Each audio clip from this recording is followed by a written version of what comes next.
The Broken Iron Man. A loner discovers his daughter. Alexander Alex Thorne had built his entire life on control. He was a man who anticipated every outcome, who never allowed emotions to interfere with logic.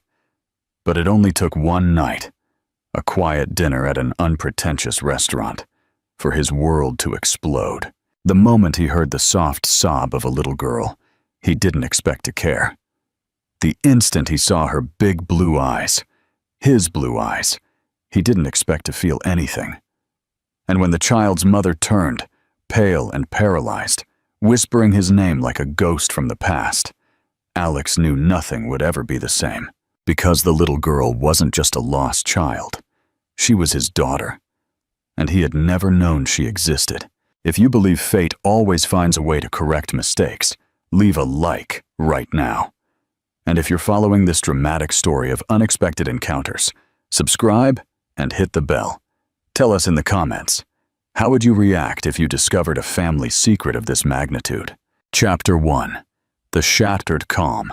Alexander Thorne was used to control. In business, in negotiations, in life, everything followed a plan. No surprises, no missed opportunities, no loose ends. That was how he had built his renewable energy company in Manhattan, and how he had maintained his relentless success. But tonight, for the first time in years, he had broken the structure of corporate meetings and investor dinners, choosing something different. He wanted a quiet meal, somewhere far from the usual luxury, where he could be a simple anonymous person. He found himself at a small family restaurant on the outskirts of the city, near the Queens neighborhood.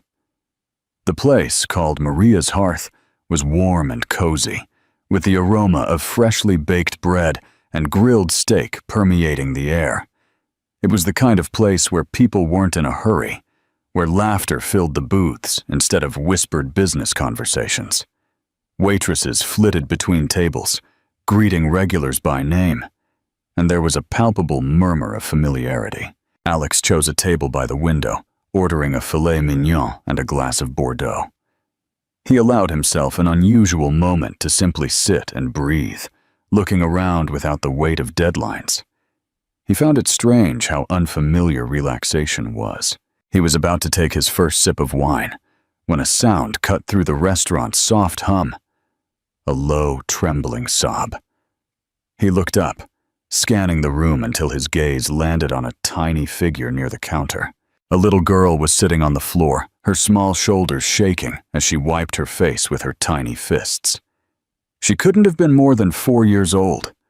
Dark curls framed her round face, and even from a distance, Alex could see the bright blue of her eyes, full of tears.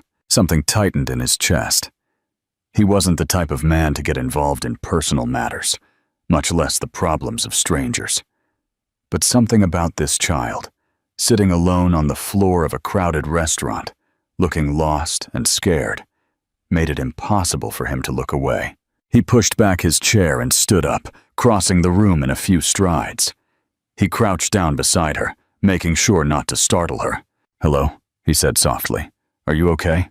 The little girl sniffled, looking up at him with tear-streaked cheeks. "I'm lost," she whispered. Alex felt a pang of concern. He had expected to hear something like, "I dropped my toy," or "I spilled my drink." But lost? That was different. He looked around, searching for a panicked parent, but no one seemed to be looking for a missing child. "What's your name?" he asked, keeping his voice calm. The girl hesitated, then wiped her nose on the sleeve of her small sweater. "Lumi," Alex nodded, offering the reassuring smile. "That's a beautiful name, Lumi. Where's your mom?" Her lips trembled again, and she shook her head. "She was here, but then she left. She said she'd be right back, but then I couldn't find her." Alex exhaled slowly. If her mother worked here, she had probably stepped away for a moment, expecting Lumi to stay put. And Lumi, being a child in a busy restaurant, had wandered off. "Your mom works here, right?" he asked. Lumi nodded. "She's a waitress." All right, he said. Let's go find her together, shall we? Lumi hesitated for only a second before sliding her tiny hand into his much larger one. The warmth surprised him. He wasn't used to holding something so small, so delicate. He felt out of place. As they walked through the restaurant together, Alex had no idea that this small, insignificant decision was about to change his life forever. Chapter 2. The Silent Reunion. Alex walked slowly through the restaurant, his large hand carefully holding Lumi's small one as he scanned the crowded room. The warmth of her fingers felt strangely fragile against his palm, and he found himself gripping her a little tighter, as if afraid she might slip away. Lumi stayed close to him, her free hand clutching the hem of her sweater. Her big blue eyes moved around the restaurant, searching for a familiar face. But the further they walked, the more uncertain she seemed. "Do you remember where you last saw her?" Alex asked, keeping his voice gentle. Lumi hesitated, then pointed toward the far side of the restaurant, where there was a counter with stacks of menus and a cash register. "She was over there, but she went to take food to someone. And then I didn't see her anymore." Alex nodded, guiding her in that direction. The restaurant was still crowded, but as they got closer to the counter, something changed. A voice cut through the noise, frantic, full of worry. "Lumi, Lumi!" Lumi immediately brightened, turning toward the sound. A woman rushed toward them, zigzagging between tables with the urgency of someone who had been searching for far too long. She wore a simple black dress, an apron tied around her waist, and her brown hair was pulled back in a loose ponytail. Her dark eyes were wide with panic until they landed on Lumi, and relief flooded her features. Lumi's face lit up. "Mommy!" Before Alex could react, the little girl let go of his hand and ran straight into her mother's arms. The woman lifted her, hugging her tightly against her chest. "Oh my God, honey, where did you go?" "I told you to stay near the counter." Her voice trembled as she smoothed Lumi's hair, pressing a kiss to her head. "I did," Lumi mumbled into her shoulder. "But then I didn't see you, and I got scared." The woman exhaled shakily, closing her eyes for a brief second before pulling back to check her daughter's face. "Are you okay? You're not hurt." Lumi shook her head. "I'm fine." Alex, who had stepped back to give them space, found himself frozen when the woman finally looked up at him. And in an instant, everything changed. Alex knew those eyes. The color was different, dark brown instead of Lumi's bright blue. But the shape, the way they widened in shock, the way they reflected something raw and unexpressed, it was all too familiar. He knew her. She knew him. A moment of silence passed between them, long and heavy. "Alex?" Her voice was barely a whisper, as if she didn't quite believe what she was seeing. Alex felt something clench in his chest. He hadn't heard that voice in years, yet he still recognized it. "Isabel," he said, his own voice lower than usual. Her grip on Lumi tightened slightly, as if by instinct. Alex couldn't move. He couldn't think, because now that he was looking at her, really looking at her, a revelation hit him so hard, it nearly knocked the air out of his lungs. Lumi. Dark hair. Blue eyes. She wasn't just a child. She wasn't just a lost child in a restaurant. She looked exactly like him. Alex's stomach dropped. He felt his hands curl into fists as he forced himself to breathe. He turned to Isabel, clenching his jaw. "Tell me the truth," he said, his voice dangerously low. His heart hammered as he asked the question that would change everything. "Is she my daughter?" Chapter 3. 4 years of silence. Isabel felt her breath catch. Her arms instinctively tightened around Lumi, as if she could shield her daughter from the weight of the moment. She had imagined this scenario countless times.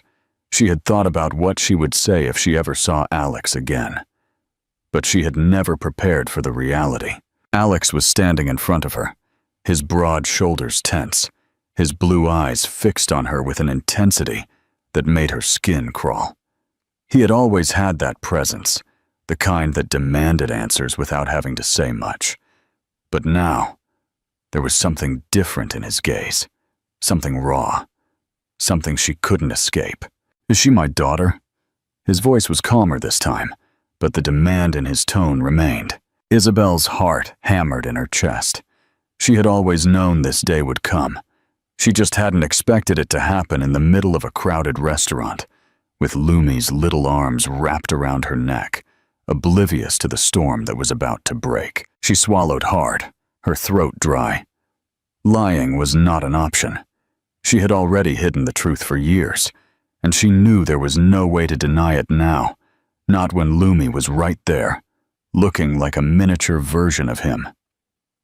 Isabel closed her eyes for a brief second before meeting his gaze again. "Yes," she said, her voice barely a whisper. "She's yours." The silence that followed was deafening. Alex didn't move. He didn't speak. He just stared at her, with an unreadable expression, as if trying to process the weight of what she had just said. Isabel braced herself for the anger, for the accusations, for anything. But the look in his eyes wasn't just anger. It was something deeper, something almost like betrayal. "How long?" His voice was controlled, but she could hear the tension beneath it. Isabel swallowed hard. 4 years, Alex exhaled sharply, running a hand through his dark hair. 4 years, he repeated, as if saying it aloud made it real. He looked back at Lumi, who watched them both with quiet curiosity, completely unaware of the meaning behind their conversation.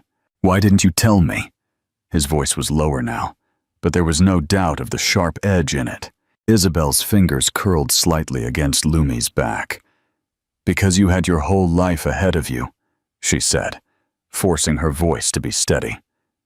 "You were building an empire. You had investors, meetings, deals worth millions. You were traveling all over the world, barely stopping for anything. I didn't want to be the person who stopped you." Alex let out a low, humorless laugh, shaking his head in disbelief. "Stop me?" His blue eyes burned into hers. "You didn't think I had the right to make that decision for myself?" Isabel's chest tightened. "I thought I was doing the right thing." "The right thing?" His voice was lower now, rougher. "You decided for me, Isabel.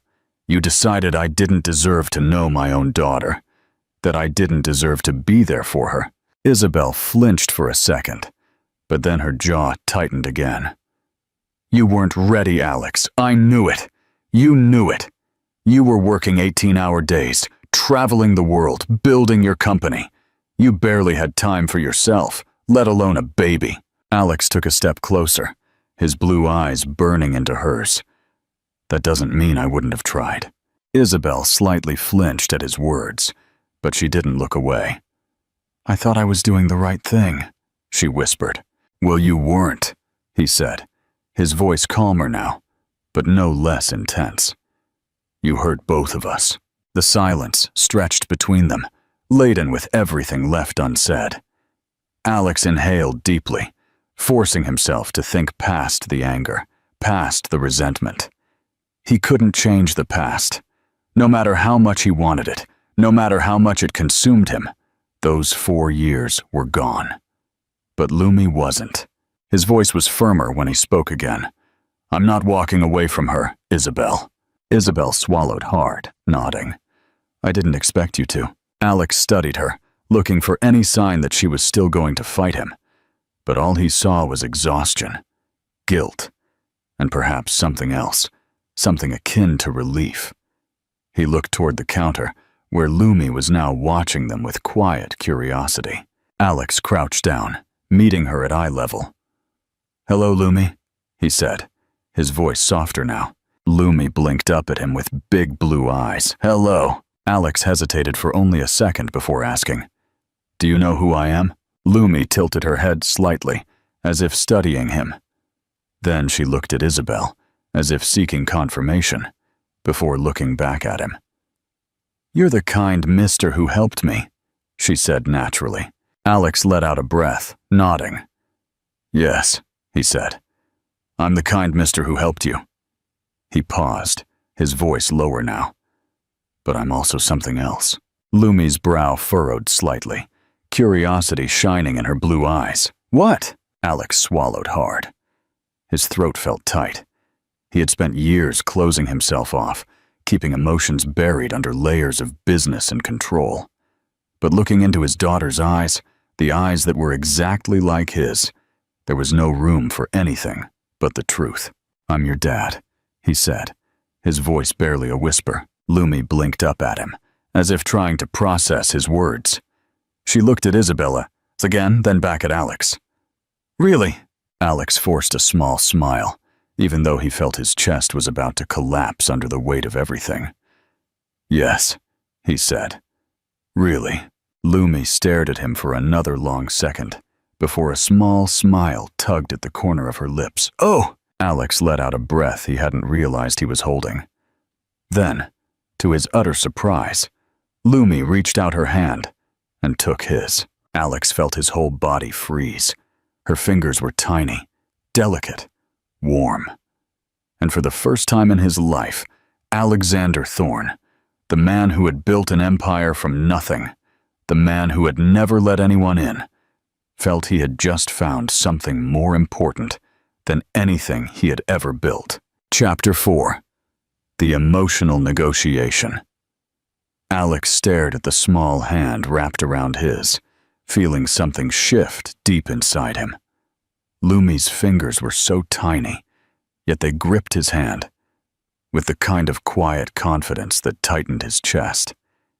He had spent years negotiating multi-million-dollar deals, standing in boardrooms with some of the world's most powerful people, yet he had never felt so unprepared as he did in that moment. Lumi's blue eyes, his eyes, blinked up at him with innocent curiosity, waiting to see what he would do next. She wasn't scared. She wasn't pulling away. She was just there, holding his hand as if it were the most natural thing in the world. Alex swallowed hard, his mind racing. He should have been furious. He should have been demanding answers, demanding to know why Isabel had kept this from him for so long. But standing there, looking at Lumi, all he could think about was how much time he had already lost. 4 years. 4 years of first words, first steps, bedtime stories, scraped knees, and laughter, memories he would never recover. Isabel's voice broke the silence. "Lumi, sweetie, why don't you go sit at the counter for a minute? I need to talk to—" She hesitated, looking at Alex before finishing. "I need to talk to Mr. Thorne." Lumi looked between them, sensing the tension in her mother's voice, but she didn't argue. She simply gave Alex one last hand squeeze before letting go and skipping off to the counter, climbing onto a stool with ease. The instant she was out of earshot, Alex turned to Isabel, his jaw tight. "We need to talk, now." Isabel exhaled. Alex clenched his fists, forcing himself to stay calm. "Why?" The word came out rough, bordering on too many emotions he hadn't had time to process. "Why didn't you tell me?" Isabel looked away for a second, crossing her arms over her chest as if bracing herself. "Because I was scared," she admitted. "Because I thought if I told you, you'd feel trapped, that you'd feel you had to choose between your life and a child you never planned for." Alex let out a sharp breath, shaking his head. "That wasn't your decision, Isabel. You don't get to decide how I would have felt. You don't get to erase me from my own daughter's life because you assumed I wouldn't want her. You weren't ready, Alex. I knew it. You knew it. You were working 18-hour days, traveling the world, building your company. You didn't even have time for yourself, let alone a baby." Alex took a step closer, his blue eyes burning into hers. "That doesn't mean I wouldn't have tried." Isabel flinched slightly at his words, but she didn't look away. "I thought I was doing the right thing," she whispered. Well, you weren't, he said, his voice lower now. You hurt both of us.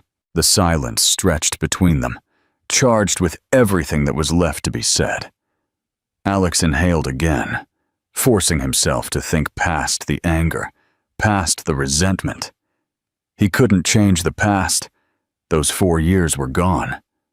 But Lumi wasn't. His voice was firmer when he spoke again. I'm not walking away from her, Isabel. Isabel swallowed hard, nodding. I didn't expect you to. Alex studied her, looking for any sign that she was still going to fight him. But all he saw was exhaustion, guilt, and perhaps something else, something like relief. He turned to Isabel. We have to figure this out, for her. Isabel nodded again, her voice softer this time. Yes, we do. For the first time that night, Alex felt like he was finally taking control of something again. But this time, it wasn't about business or power. It was about being a father. The confession has been brutal. Now that the truth is out, do you think Alex, the man of control, will be able to adapt to being a father? Leave us your opinion in the comments and share this story with your friends. Chapter 5. Rewriting the strategy. Alex had spent his whole life solving problems, negotiating impossible deals, and turning obstacles into opportunities. But as he sat across from Isabel in the small restaurant booth, he realized this was the one situation he couldn't approach as a business transaction. There was no strategy, no quick fix, no contract that could rewrite the last 4 years and erase the time he had lost with his daughter. I need to be in her life, Isabel. I don't care how we work it out, but I'm not walking away from her. Isabel exhaled slowly. I know, and I'm not going to stop you. She doesn't know anything about you, Isabel admitted. I never spoke of you. Alex clenched his jaw. Not even my name. Isabel shook her head. She asked once, a long time ago, why she didn't have a daddy like some of the other kids at daycare. I told her families come in all shapes, and ours was just the 2 of us. After that, she stopped asking. Alex's chest tightened. She deserves to know the truth. I know, Isabel said, her voice slightly breaking. But you have to understand, Alex. She's never had a father figure in her life. She doesn't know what that means. She's used to it, just being the 2 of us. Alex exhaled, forcing back the emotions. Then we take it slow, he said. I don't want to overwhelm her. Isabel hesitated before nodding. Agreed. She likes you, you know, Isabel said. Alex's eyes lifted to meet hers. Really? Isabel nodded, looking toward the counter where Lumi was now drawing on a napkin with a red crayon. She doesn't usually get this comfortable with strangers, but she let you hold her hand. That's not something she does often. I want to take her out sometime, he said finally. Not today, not tomorrow, but soon. Just her and me. Isabel hesitated, but then nodded. We can try. Alex slowly exhaled, some of the tension in his shoulders easing for the first time since this conversation began. It wasn't perfect. It wasn't enough. But it was a start. And for now, that was all he could ask for. Chapter 6. The night of the swings. Alex arrived at the park early, pacing near the playground as he tried to calm the restlessness in his chest. He was about to have his first solo outing with his daughter. This wasn't business. This was personal. He saw Isabel walking hand in hand with Lumi toward him. Lumi saw him first. She stopped mid-sentence, then smiled. You're here, she announced, tugging on Isabel's hand before running toward him. Alex barely had time to brace himself before she reached him, stopping just inches away as she tilted her head with a curious expression. Did you bring me a story? Alex smiled, pulling a small hardcover book from his coat pocket. Your mom told me you like fairy tales. Lumi gasped dramatically. I love fairy tales. She took the book, flipping it over. Are there dragons? Alex crouched down to her level. Big ones. And princesses who aren't afraid of them. Lumi smiled. I like princesses who fight dragons. They're cooler than the ones who just wait for a prince. Do you want me to read it to you? He asked. Lumi nodded eagerly. But only if we sit on the swings. It's the best place for stories. Swings it is, Alex said, straightening up. Lumi grabbed his hand without hesitation, pulling him toward the playground. Alex let himself be led, still amazed by how naturally she accepted him. As he started reading, his voice was firm, but he was only semi-focused on the words. His mind kept wandering to the child beside him, to the way she listened so intently, to the way she already trusted him without question. Halfway through the story, Lumi reached out and tugged gently on his sleeve. "You have a nice voice," she said naturally. "Like a prince." Alex blinked, taken by surprise. Isabel, who had been standing a few feet away, let out a quiet laugh. "That's a first," she murmured. Alex smiled, shaking his head. "You think so?" Lumi nodded solemnly. "Yes, a prince or maybe a knight." Alex leaned in slightly, lowering his voice to a playful whisper. "Knights fight dragons, you know." Lumi's eyes widened. "That means you could be one." "I guess we'll have to find out," Alex chuckled, turning the page. They stayed in the park for hours. When it was finally time to go, Lumi hugged Alex without hesitation, wrapping her small arms around his waist. He froze for a half-second before gently hugging her back. As Isabel guided her toward the car, Lumi looked over her shoulder, waving goodbye. "Goodbye, Knight Alex." Alex let out a quiet laugh, waving back. Isabel paused before finally meeting his gaze. "That went better than I expected." "Yes," Alex nodded. "It did." Chapter 7. A Drawing and the True Wealth. Alex couldn't stop thinking about the way Lumi had hugged him. It had meant everything. 2 days later, he was standing at Isabel's apartment door in Queens. He was invited this time. The apartment was small, but cozy. Not grand, but it felt like a home. Lumi appeared, wearing a bright yellow princess dress with a slightly crooked plastic tiara. "I'm a princess today," she announced. "But not one who waits for a prince, one who fights dragons." "That's the best kind of princess," Alex chuckled. Lumi grabbed his hand, pulling him toward the sofa. "Do you like spaghetti? Mom makes the best spaghetti." Alex let himself be led. "I love spaghetti. Can I help?" Lumi gasped. "You want to help?" He smiled, looking at Isabel. "I think I can manage stirring a pot." Lumi laughed, then leaned in, as if to tell him a very important secret. "Mom doesn't like it when people mess up her kitchen." Dinner was surprisingly easy.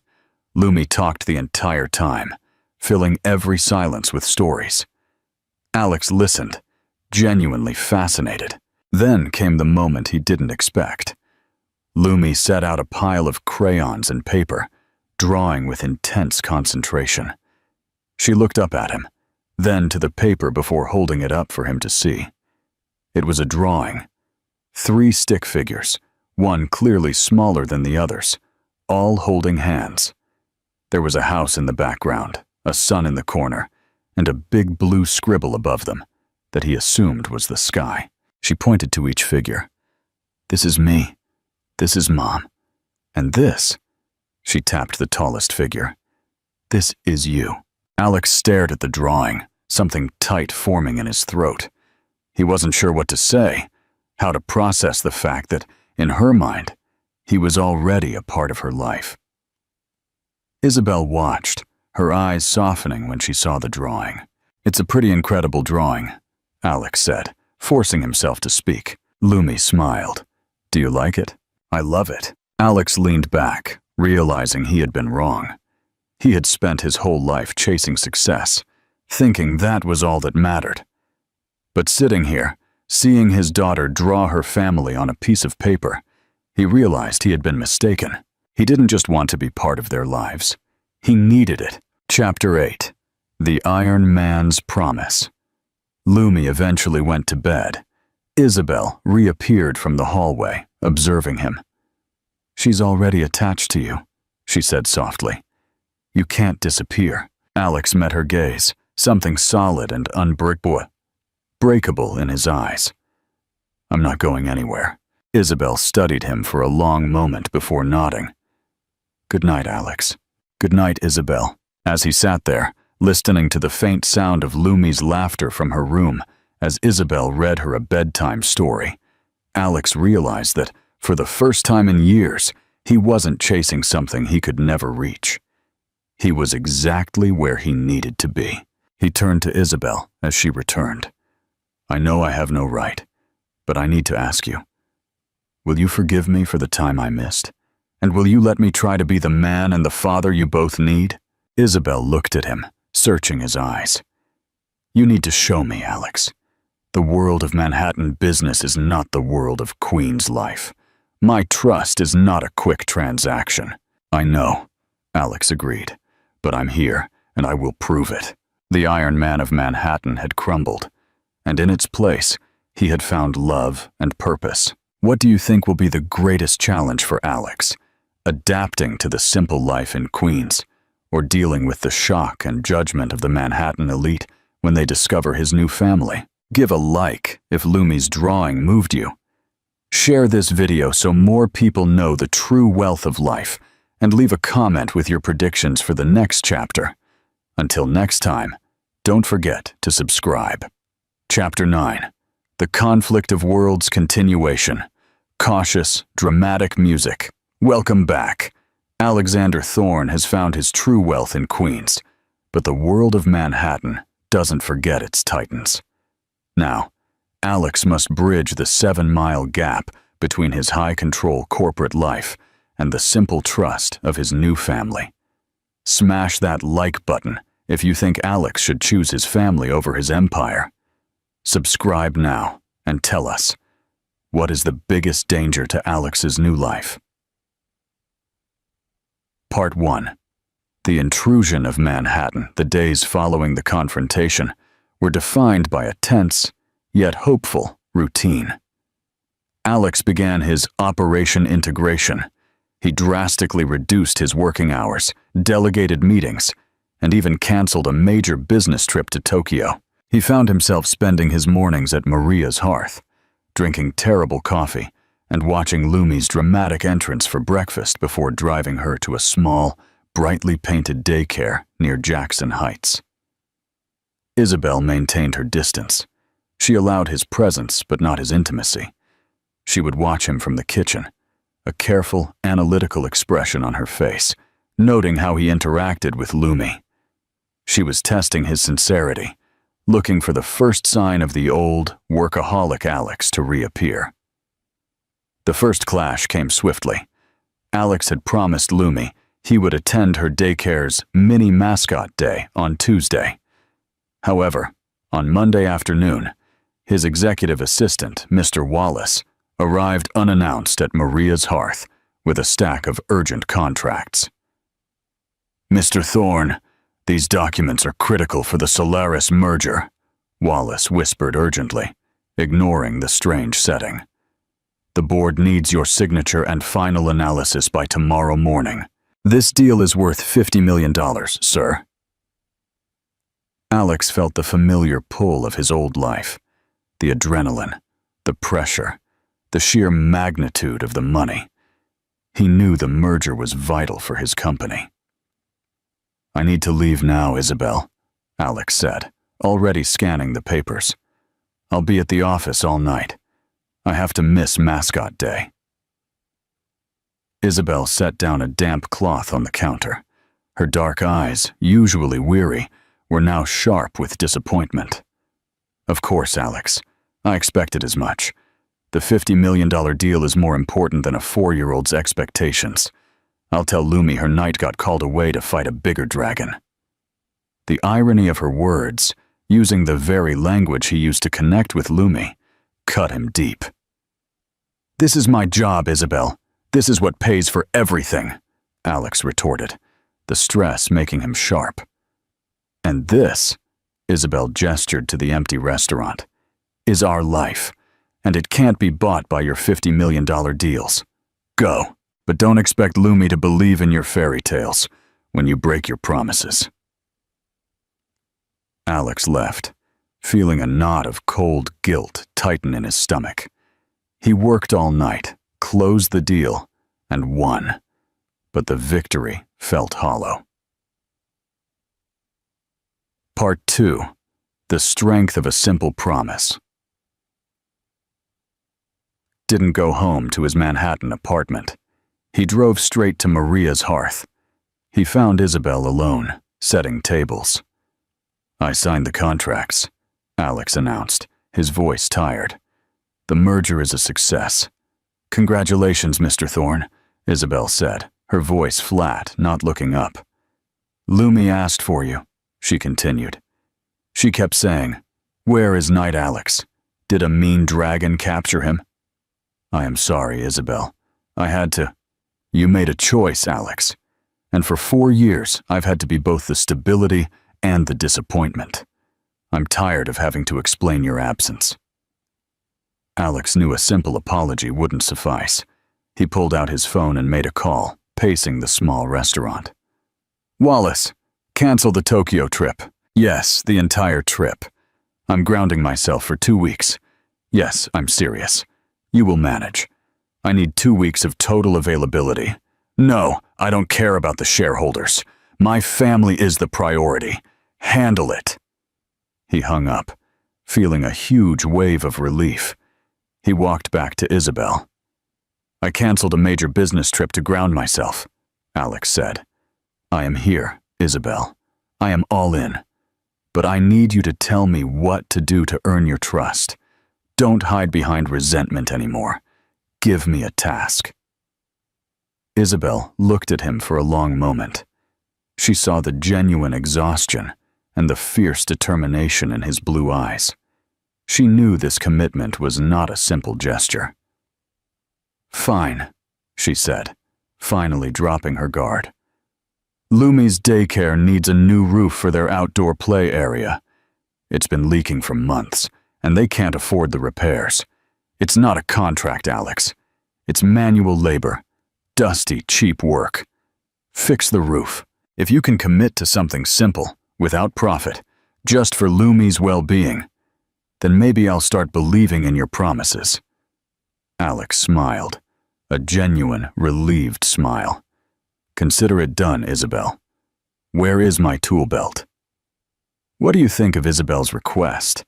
Is fixing a daycare roof the perfect test of Alex's dedication, or is it too harsh?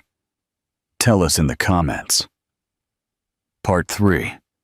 The Knight's Tool Belt. The next morning, Alex showed up at Lumi's daycare, not in a $1,000 suit, but in worn jeans and a borrowed tool belt. He looked utterly out of place.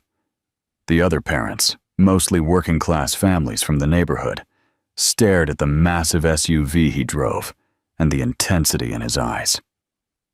Alex spent the next 2 days tearing down and rebuilding the small, dilapidated roof.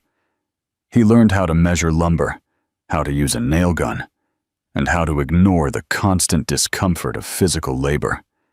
He worked alongside a few other fathers, sharing quiet nods and bottles of water. On Wednesday, Lumi's class was brought outside for playtime. Lumi saw Alex on the roof and waved frantically. "That's my dad!" she shouted proudly to her friends. "He's fixing the roof! He's a night builder!" Alex looked down at his daughter, sweat stinging his eyes, a genuine, profound sense of fulfillment washing over him.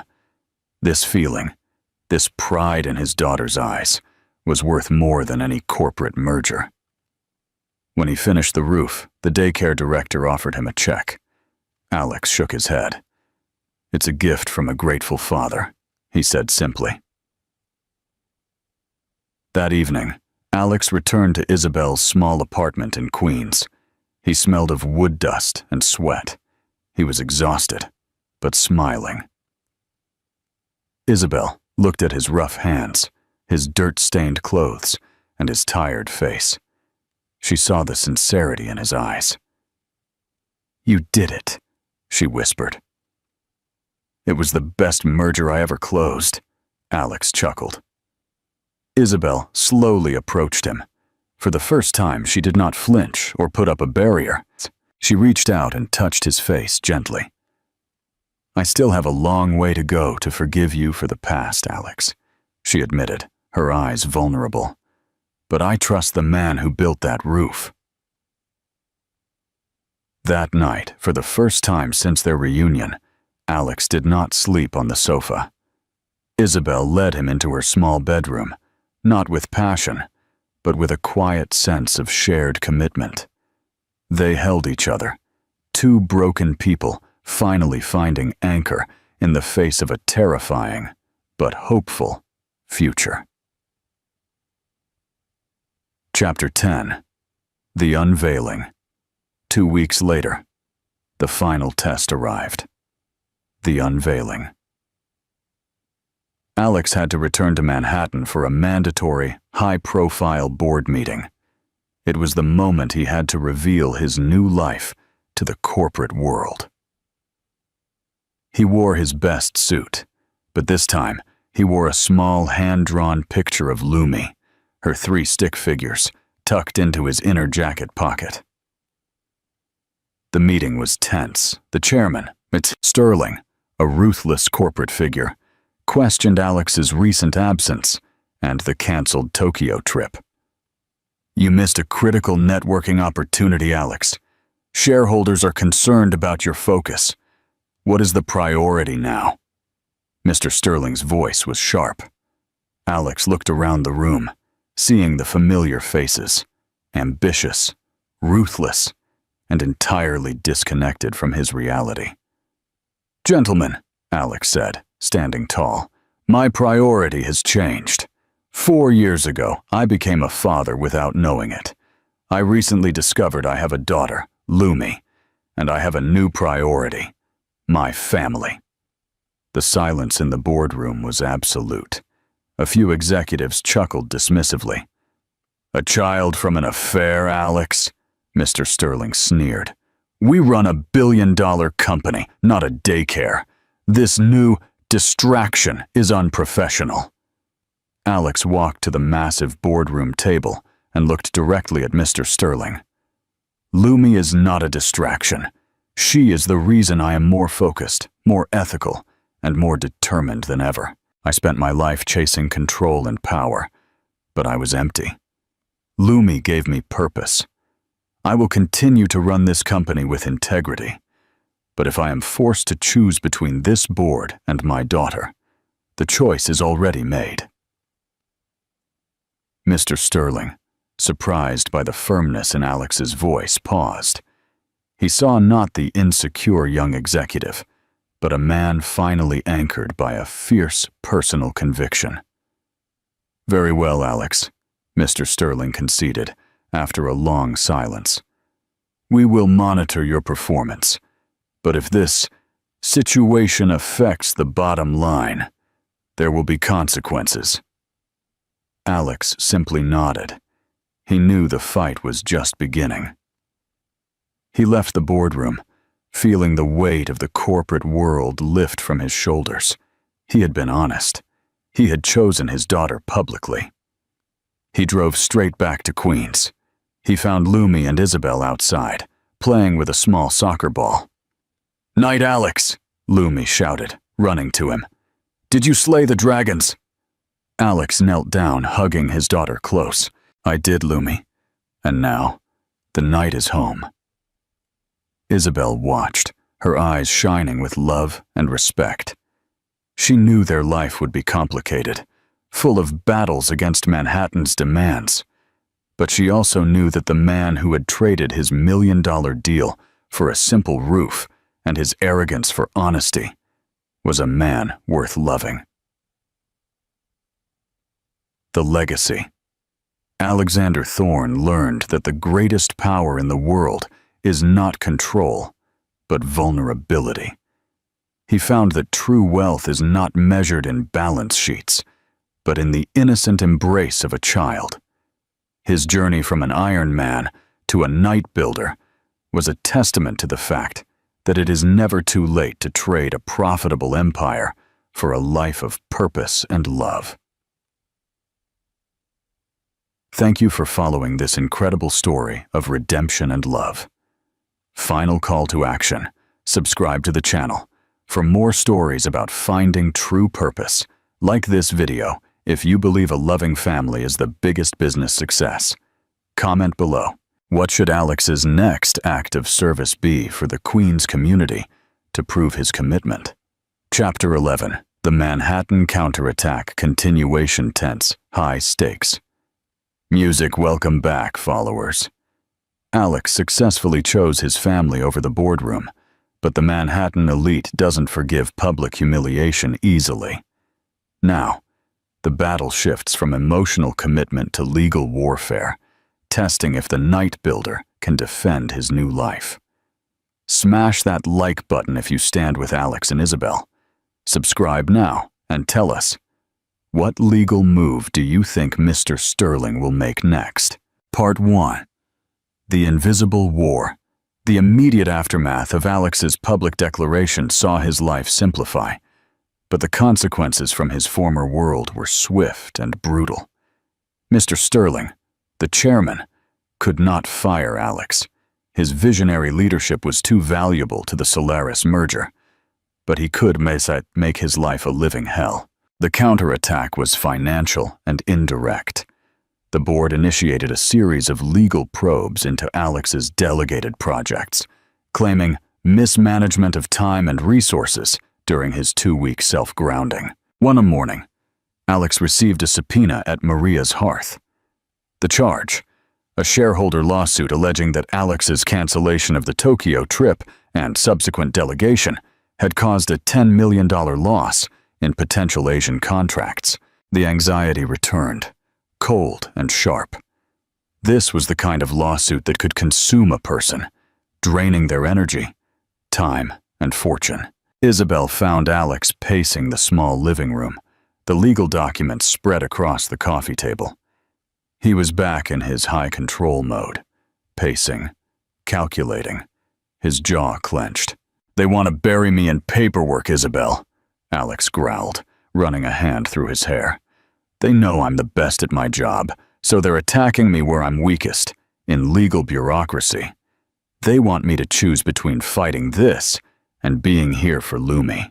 Isabel didn't respond with anger or resentment. She sat down, calmly reading the documents. "This isn't about the $10 million loss, Alex. This is about control and loyalty. They're testing if your root is strong enough to withstand their storm. I need a corporate legal team, a huge one, and I need to be in court, not in Queens," Alex countered, frustration evident. "No," Isabel stated firmly. "You need a good lawyer, yes, but you don't need to be consumed by the fight. You promised presence, and you will keep it. You let the lawyer fight the papers. You fight for our life." Part 2. Isabel's Strategic Alliance. Isabelle, a sharp woman who ran a successful restaurant and single-handedly managed her life for years, took a surprising initiative. She used her local network and resources. "You may own Manhattan's top law firms, Alex," Isabel said, looking at him with a determined glint in her eye. "But I know the best litigator in Queens, a woman named Elena Ramirez. She handles the big cases locally, fights with grit, and charges fairly. She understands injustice." Alex was skeptical. A local litigator against Mr. Sterling's corporate lawyers? "She understands people, Alex. Your corporate lawyers understand contracts. This lawsuit is about perception and loyalty, not just money. Let Elena handle the perception, and you handle the loyalty." Alex, realizing he couldn't fight this battle with his own corporate mindset, agreed. Elena Ramirez took the case. Her strategy was simple: frame the lawsuit as an attack on family values and ethical commitment, proving that Alex's decision was an ethical necessity that ultimately strengthened the company's moral standing. If you were Alex, would you trust a local lawyer to fight a massive Manhattan corporate firm? Vote in the comments. Part 3. The Test of Vulnerability. While Elena fought the legal battle, Alex fulfilled his presence promise by taking over Lumi's bedtime routine. Every night, he read her the fairy tales, becoming the dedicated night Alex she adored. One night, Lumi handed him a letter she'd drawn for him. It was a picture of him, in his suit, fighting a large, green dragon labeled Lawsuit. "Why are you fighting a dragon, Papa?" Lumi asked, using the Spanish word for dad, which she was slowly starting to adopt. Alex knelt down. "Because some dragons try to steal the good things we build, Lumi. But the knight always protects his castle." "Will you win?" "I will," Alex promised. "But the trick is that the strongest knights don't fight with swords. They fight with truth and love." Later, sitting on the sofa, Isabel watched him. "You're getting good at this, Alex." "I'm learning. I still have the right to ask you to leave, you know," Isabel said, her voice quiet. "If this stress becomes too much, if you start becoming the man who runs away again." Alex didn't argue or get angry. He simply took her hand, the calloused one from years of working in the restaurant. "I gave the board my word. Now I give you mine. I will face this and every future challenge with you by my side. No running, no hiding, ever." Isabel nodded, a genuine smile finally reaching her tired eyes. That night, she made a quiet decision. Chapter 12. The Conscious Choice. After a 2-month legal battle, Elena Ramirez delivered a stunning victory. She successfully argued that the lawsuit was retaliatory, a punitive measure against ethical commitment. The judge dismissed the case, citing that a corporation's bottom line cannot supersede a director's right to family and ethical commitment. Alex was cleared. The victory was a massive win for Alex, for Elena, and for family values in the corporate world. Alex went straight to Queens. He found Isabel owning the quiet restaurant. "We won, Isabel. Elena won. We won," Alex announced, euphoria written on his face. Isabel looked at him. Smiling down, yeah. "I know. Oma. Elena just called. You are a free man." "Now," Alex said, taking her hands, "I have my freedom, my fortune, and my family. It's time to make a permanent choice." He pulled a small velvet box from his pocket. It didn't contain a diamond ring, but a custom-made silver key. "This is the key to my Manhattan penthouse. I've signed the deed over to the company's foundation. It will be sold to fund a new initiative," Alex said. "I don't need it. I don't want it. My home is here. Isabel, marry me. Not with a diamond, but with this commitment. I choose Queens over Manhattan. I choose you and Lumi over the sterling lifestyle. I choose true wealth over false power." Isabel's eyes filled with tears, not from surprise, but from the depth of his sacrifice. "I don't need a ring, Alex. I needed a partner. And you, Knight Alex, have finally shown up." She didn't take the key. She took his hands, kissing him deeply. A kiss of complete trust and commitment. The legacy. Alexander Thorne sold his Manhattan apartment and moved permanently into the small but cozy Queens home with Isabel and Lumi. He continued to lead his company, but remotely, ensuring his work served his life, not the other way around. He learned that the true measure of a man's empire is not the height of his buildings, but the strength of the foundation he builds at home. Thank you for following this incredible story of finding true wealth. Final call to action. Subscribe to the channel for more stories about finding true purpose. Like this video if you believe a loving family is the biggest business success. Comment below. What simple gift do you think Alex gave Isabel instead of a diamond ring?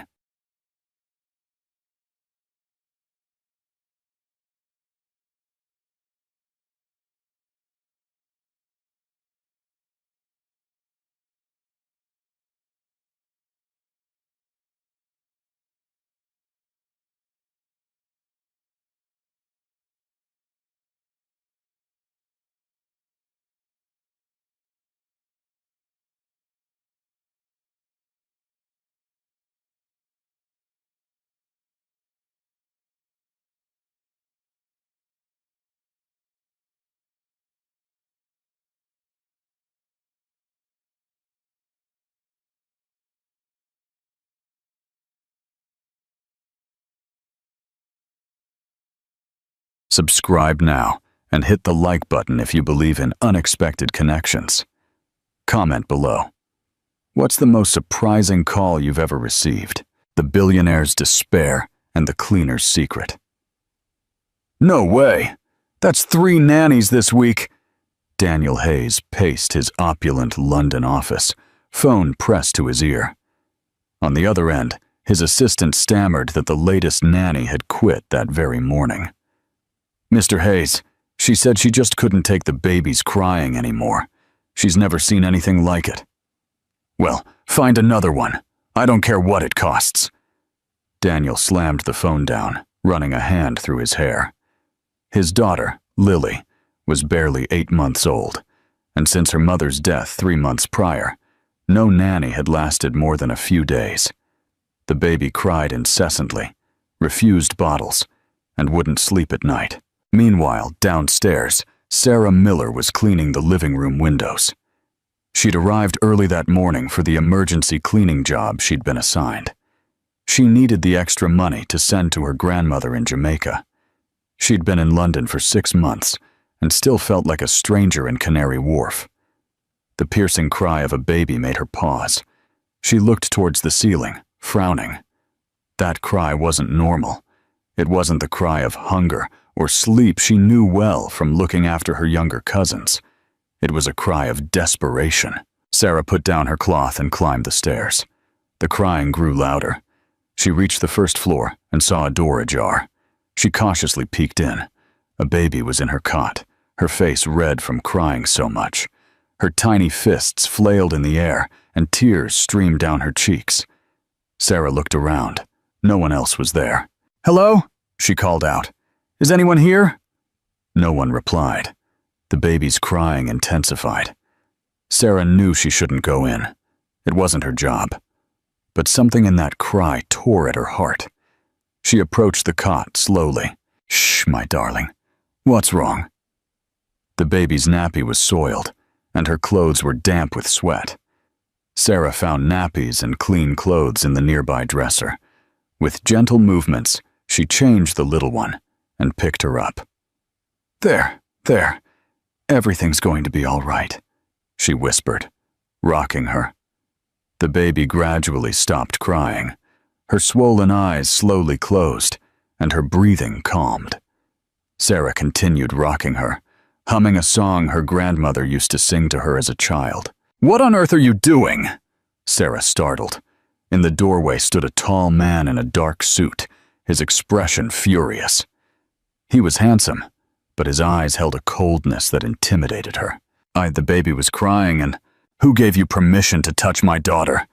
Daniel strode towards her. Sarah backed away, still holding the baby. "No one, sir.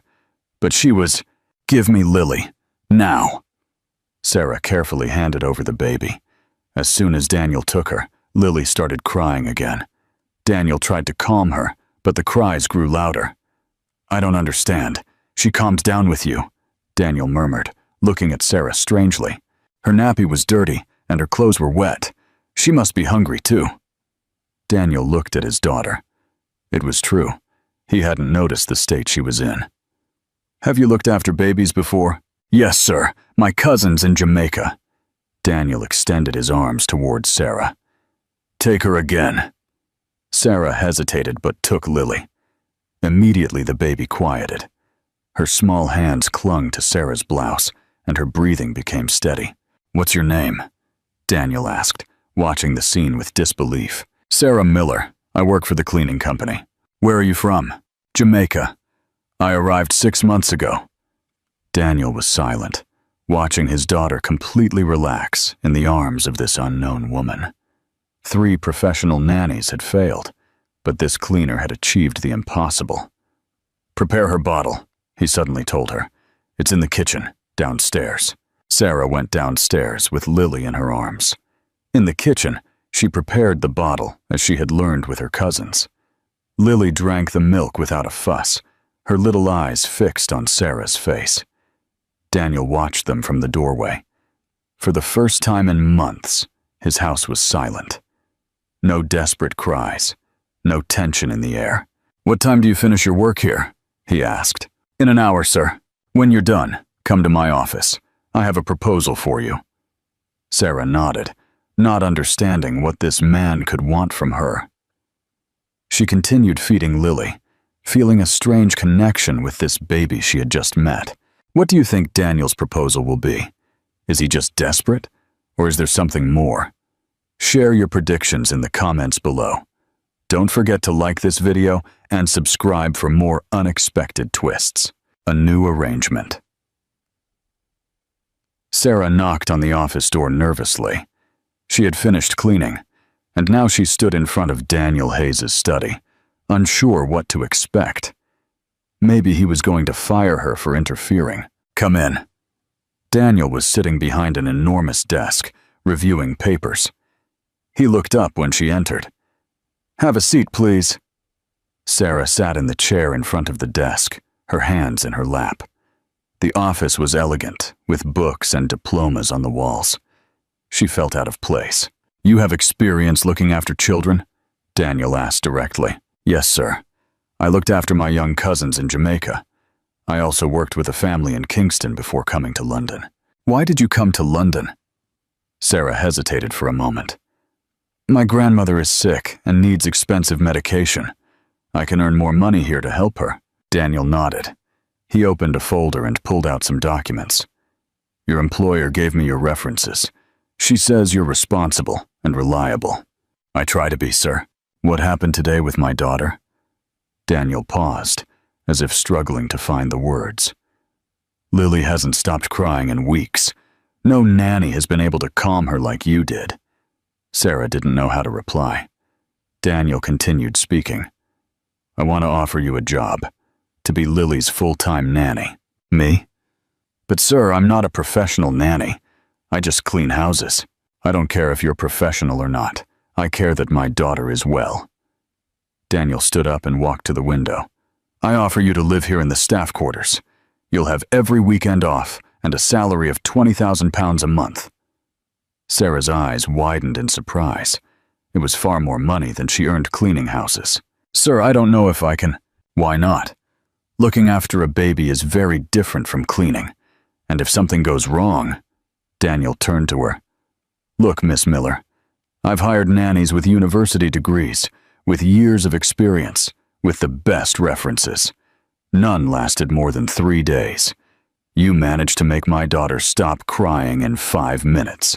Sarah thought about her grandmother, about the medication she needed, about the money she could send.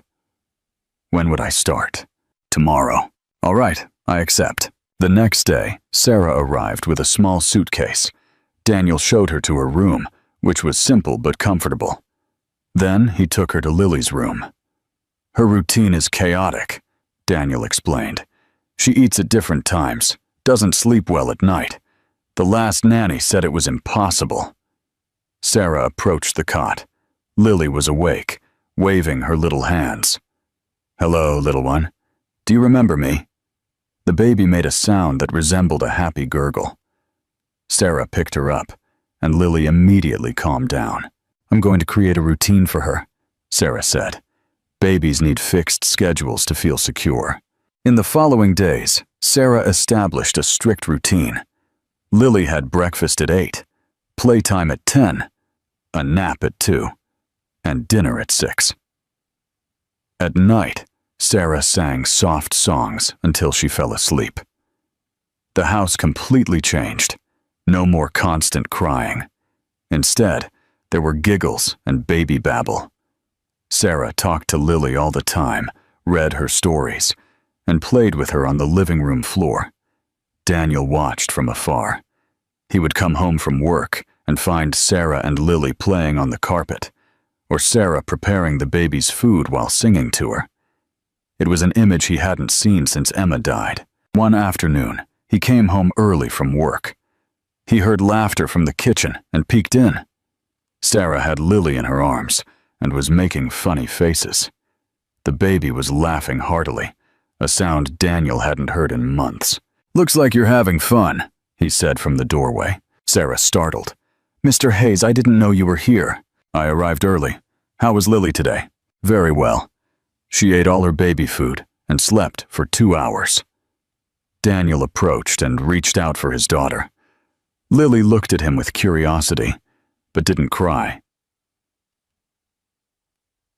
When he picked her up, "She seems calmer," Daniel murmured.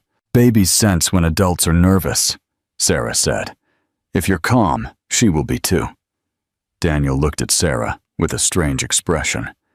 It was the first time anyone had spoken to him like that since his wife's death. Without judgment, just honesty. "Thank you," he simply said. Sarah nodded and continued preparing Lily's dinner. But she felt something different in the air, a silent connection she didn't dare to name. Do you think Daniel is starting to see Sarah as more than just an employee? What kind of challenges do you foresee in their unique living arrangement? Share your thoughts in the comments below. Don't forget to like this video and subscribe for more captivating developments. A storm, a shared vulnerability. It was Friday night when the power went out across the entire area. Sarah was bathing Lily when everything went dark. "Oh my God!" she exclaimed, holding the baby firmly. She heard quick footsteps on the stairs. "Sarah, are you all right?" It was Daniel's voice, with a tone of concern he rarely showed. "Yes, we're fine, but Lily's in the bath." Daniel appeared in the bathroom doorway with his mobile phone flashlight. "Let me help you." Between the two of them, they got Lily out of the water and wrapped her in a towel. The baby didn't seem scared, rather curious about the shadows dancing on the walls.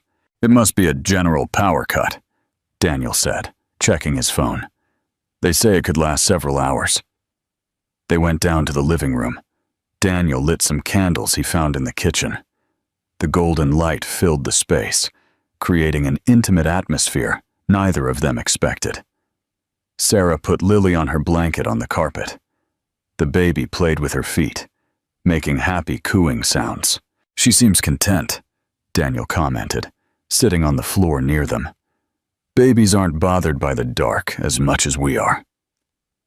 They fell silent, watching Lily. The candles flickered gently, and the only sound was the baby's gurgles. "Do you miss Jamaica?" Daniel suddenly asked. Sarah looked at him, surprised. It was the first time he'd asked her a personal question. "Every day, especially my grandmother. How is she?" "She's not well. She has diabetes and heart problems. Doctors say she needs surgery, but it's very expensive."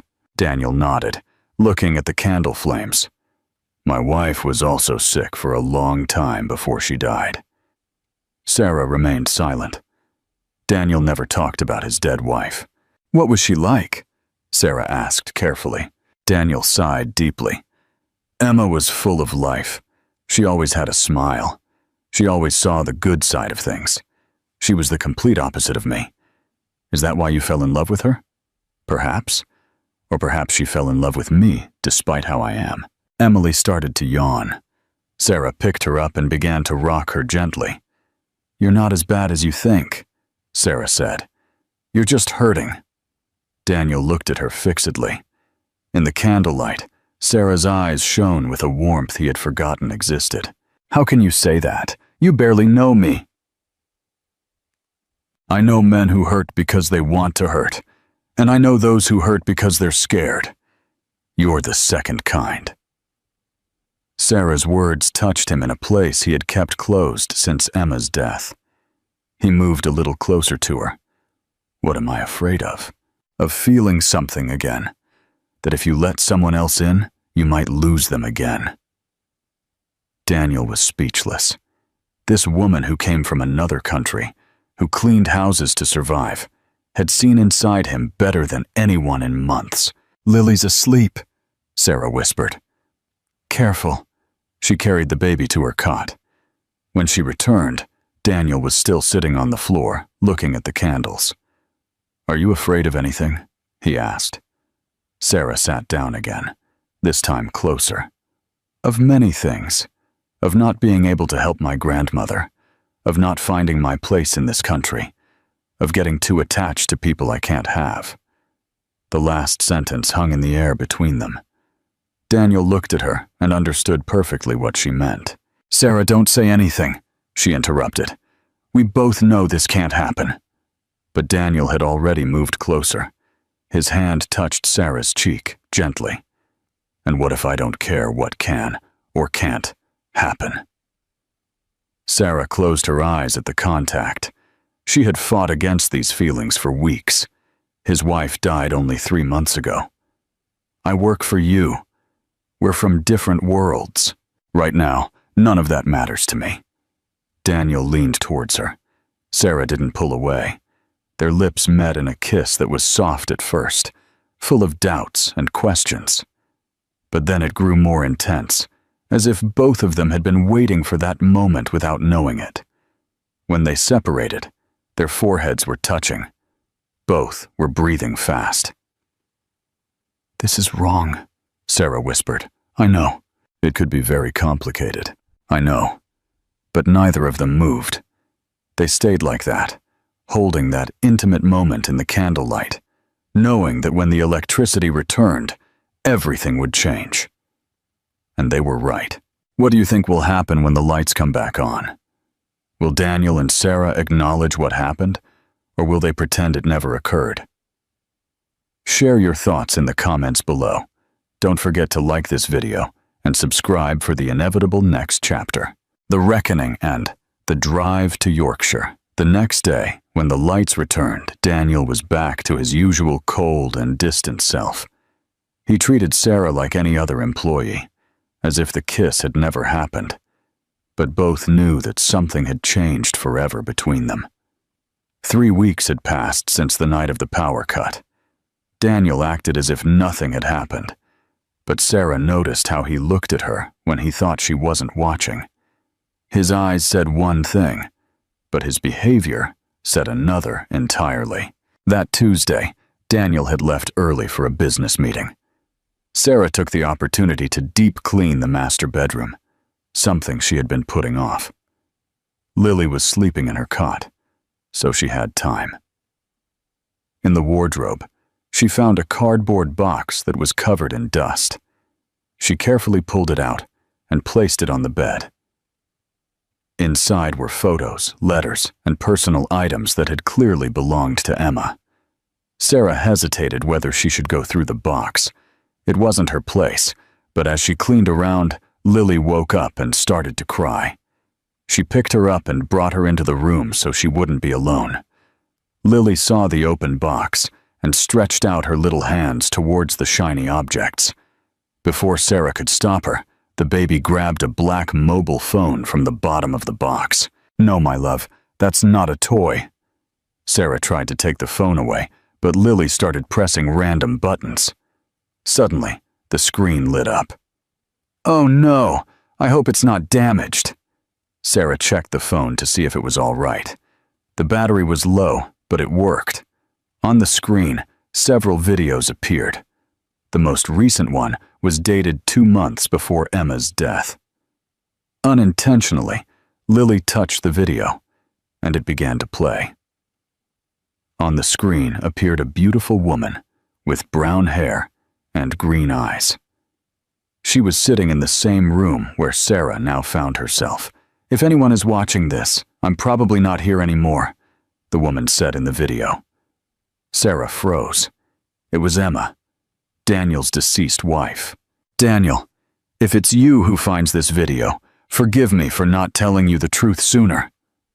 Sarah knew she should turn off the phone, that she had no right to see this, but the next words chilled her to the bone. "Lily is not our biological daughter. I adopted her without telling you anything." The video continued. Emma explained how she had found Lily in an orphanage, how she had immediately fallen in love with her, how she had falsified the papers to make it seem like the baby was theirs. "I was afraid to tell you, Daniel. Afraid you wouldn't love her if you knew she wasn't yours. Afraid you would leave me. I know it was wrong, but I don't regret it. Lily is our daughter in every way that matters." The video ended. Sarah sat in silence, holding Lily, who played, oblivious to what she had just revealed. What should she do? Pretend she had never seen the video? Tell Daniel the truth? That afternoon, when Daniel returned from work, Sarah couldn't act normally. She was nervous, distracted. During dinner, she spilled Lily's juice twice. "Are you all right?" Daniel asked. "You look strange." "I'm fine, sir." But she wasn't fine. Throughout the night, Sarah agonized over the matter. The next day, she made a decision. She waited until Daniel returned from work and was relaxed. Lily was already asleep. "Mr. Hayes, I need to talk to you." Daniel looked up from his newspaper. "What's wrong?" Sarah pulled the mobile phone from her pocket. "Yesterday, while cleaning your room, I found this." Lily was playing with it and accidentally activated a video. Daniel's expression immediately changed. "That's Emma's phone." "What video?" "I think you should see it yourself." Sarah handed him the phone. Daniel took it with trembling hands and played the video. Sarah stood there, watching Daniel's face change as he listened to his dead wife's words. When it ended, Daniel stared at the screen in silence for several minutes. "This is a lie," he finally said in a hoarse voice. "This is a lie," he shouted, standing abruptly. "Lily is my daughter." "Sir, the video seems real." "You don't know anything. Nothing." Daniel paced like a caged animal. "Why are you showing me this? What do you want from me?" "I don't want anything. I just thought you had a right to know the truth." "The truth? The truth is you're trying to manipulate me." Daniel's words were like slaps. Sarah felt tears beginning to well up. "How can you say that? Maybe you edited the video. Maybe you made it all up to I don't know what." "Mr. Hayes, I would never do something like that." "Of course you would.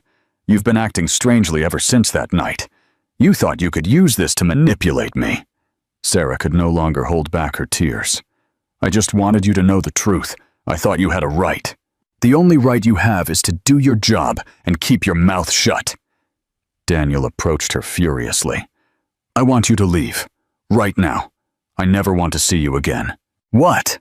"You heard me. Pack your things and get out of my house." Sarah stood there, trembling. Daniel stomped upstairs. Half an hour later, Sarah came down with her suitcase. Daniel didn't come out to say goodbye. Before leaving, she peeked into Lily's room and gently kissed her forehead. "Take care, my darling.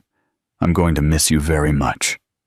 And she left, heartbroken, unsure if she had done the right thing. What a devastating turn. Do you think Daniel will ever find out the truth about Emma's video? Will Emily get her treatment? Share your anxious thoughts in the comments below. Don't forget to like this video and subscribe for the full truth to unfold. A glimmer of hope in a new town. Sarah arrived in Birmingham with only $30 in her pocket and her heart in pieces. She had taken the first bus out of London, regardless of the destination. She just wanted to be away from Daniel, away from the pain, away from everything. At the bus station, she saw an advertisement in the newspaper. Housekeeper wanted. Small house, quiet family. She dialed the number from a public phone. "Hello? I'm calling about the newspaper ad. Is the job still available?" "Yes. Can you come today?" The Harrison family's house was the complete opposite of Daniel's mansion. It was small, simple, but full of warmth. Mrs. Eleanor Harrison, the lady of the house, was an elderly woman with kind eyes. "I have 2 grown children, and my husband," Mrs. Harrison explained. "It's not much work, just cleaning and cooking. Do you have references?" Sarah gave her the number of her former boss at the cleaning company. Luckily, she had remained on good terms with her. "You can start tomorrow. I'll give you £5,000 a month and food included. Does that sound good?" It was much less money than she earned with Daniel, but Sarah nodded. She needed to work, and above all, she needed to be in a place where no one would shout at her, where no one would accuse her of lying. The first few days were difficult. At night, Sarah cried, thinking of Lily. Was she all right? Had Daniel found another nanny? Did the baby miss her? Mrs. Harrison noticed her sadness. "What's wrong, dear? You look very sad." "I had to leave a job where I looked after a baby. I miss her very much." "Was she your daughter?" "No. but I loved her as if she were." Mrs. Harrison placed a hand on her shoulder. "Love doesn't need papers, dear. If you loved her, she loved you too." Meanwhile, in London, Daniel was living his own hell. After Sarah left, he had hired an emergency nanny agency. In 1 week, 4 different nannies had come and gone. Lily wouldn't stop crying. She refused food, wouldn't sleep, and seemed to be looking for something she couldn't find. Daniel himself had tried to calm her, but it was impossible. "Mr. Hayes," the agency director told him over the phone, "my most experienced nannies say they've never seen a case like this. The baby seems traumatized." "Traumatized by what?" "We don't know. Did anything traumatic happen in the house, and any significant changes?" Daniel knew exactly what had happened. Lily missed Sarah, but his pride wouldn't let him admit it. One night, Lily cried for 4 hours straight. Daniel held her, gave her a bottle, changed her nappy, but nothing worked. He was desperate. "What do you want?" he yelled at the baby. "Tell me what you want." Emily only cried harder. Daniel sat on the floor of the room, holding his daughter, and for the first time in months, he also began to cry. "You miss her, don't you?" he whispered. "You miss Sarah." That same night, Daniel took Emma's mobile phone and re-watched the video. This time, he watched it completely, without the rage he had felt before. He observed every detail, listened to every word. The next day, he took the phone to a video expert. "I want you to analyze this video. I need to know if it's real or if it was edited. It'll cost you £1,000 for the full analysis." "I don't care about the price." 2 days later, the technician called him. "Mr. Hayes, I have the results. The video is completely authentic. There are no signs of editing, manipulation, or digital alteration." Daniel hung up the phone and sat in his office for hours. Emma had lied for years. Lily was not their biological daughter. But more importantly, he had treated the only person who had been honest with him terribly. Sarah hadn't lied. She hadn't tried to manipulate him. She had only shown him the truth, no matter how painful it was.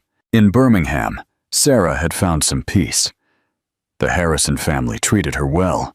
The work was quiet, and little by little, she had begun to heal. But at night, when she was alone in her small room, she still thought of Lily. One afternoon, while cleaning the living room, her phone rang. It was a London number she didn't recognize. "Sarah Miller?" "Yes, who is this?" "I'm Dr. Thompson, pediatrician. I'm treating one of your patients. Well, she was your patient, Lily Hayes." Sarah's heart raced. "What's wrong with Lily? Is she okay?"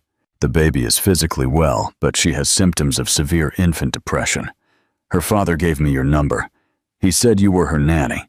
"Yes, sis, but I don't work there anymore. Miss Miller, the baby isn't eating well, isn't sleeping, cries constantly. It's as if she's in mourning. Did anything traumatic happen before you left?"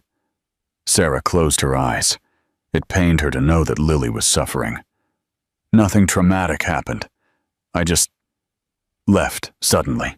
Babies form very strong bonds. If you were her primary caregiver, it's possible she misses you very much. After hanging up, Sarah was left thinking. Lily needed her, but Daniel had been clear. He didn't want to see her again. However, that night she couldn't sleep, thinking of the baby she had learned to love as her own daughter. What an emotional twist! Do you think Sarah will go back to Lily even after Daniel's harsh words? Share your thoughts in the comments below. Don't forget to like this video and subscribe for the ultimate emotional turning point. A difficult reunion. Daniel drove for 4 hours from London to Birmingham. He had gotten Sarah's address through her former boss at the cleaning company. The journey gave him time to think about what he was going to say, but when he arrived in front of the Harrison family's house, he realized there weren't enough words. He knocked on the door nervously. An elderly lady opened it. Yes? Good afternoon. I'm looking for Sarah Miller. I'm Daniel Hayes. Mrs. Harrison looked him up and down. The expensive suit, the elegant watch, the shiny shoes. This was the man who had made Sarah cry for weeks. What do you want with her? I need to talk to her. It's important. She doesn't want to talk to you. Please, madam.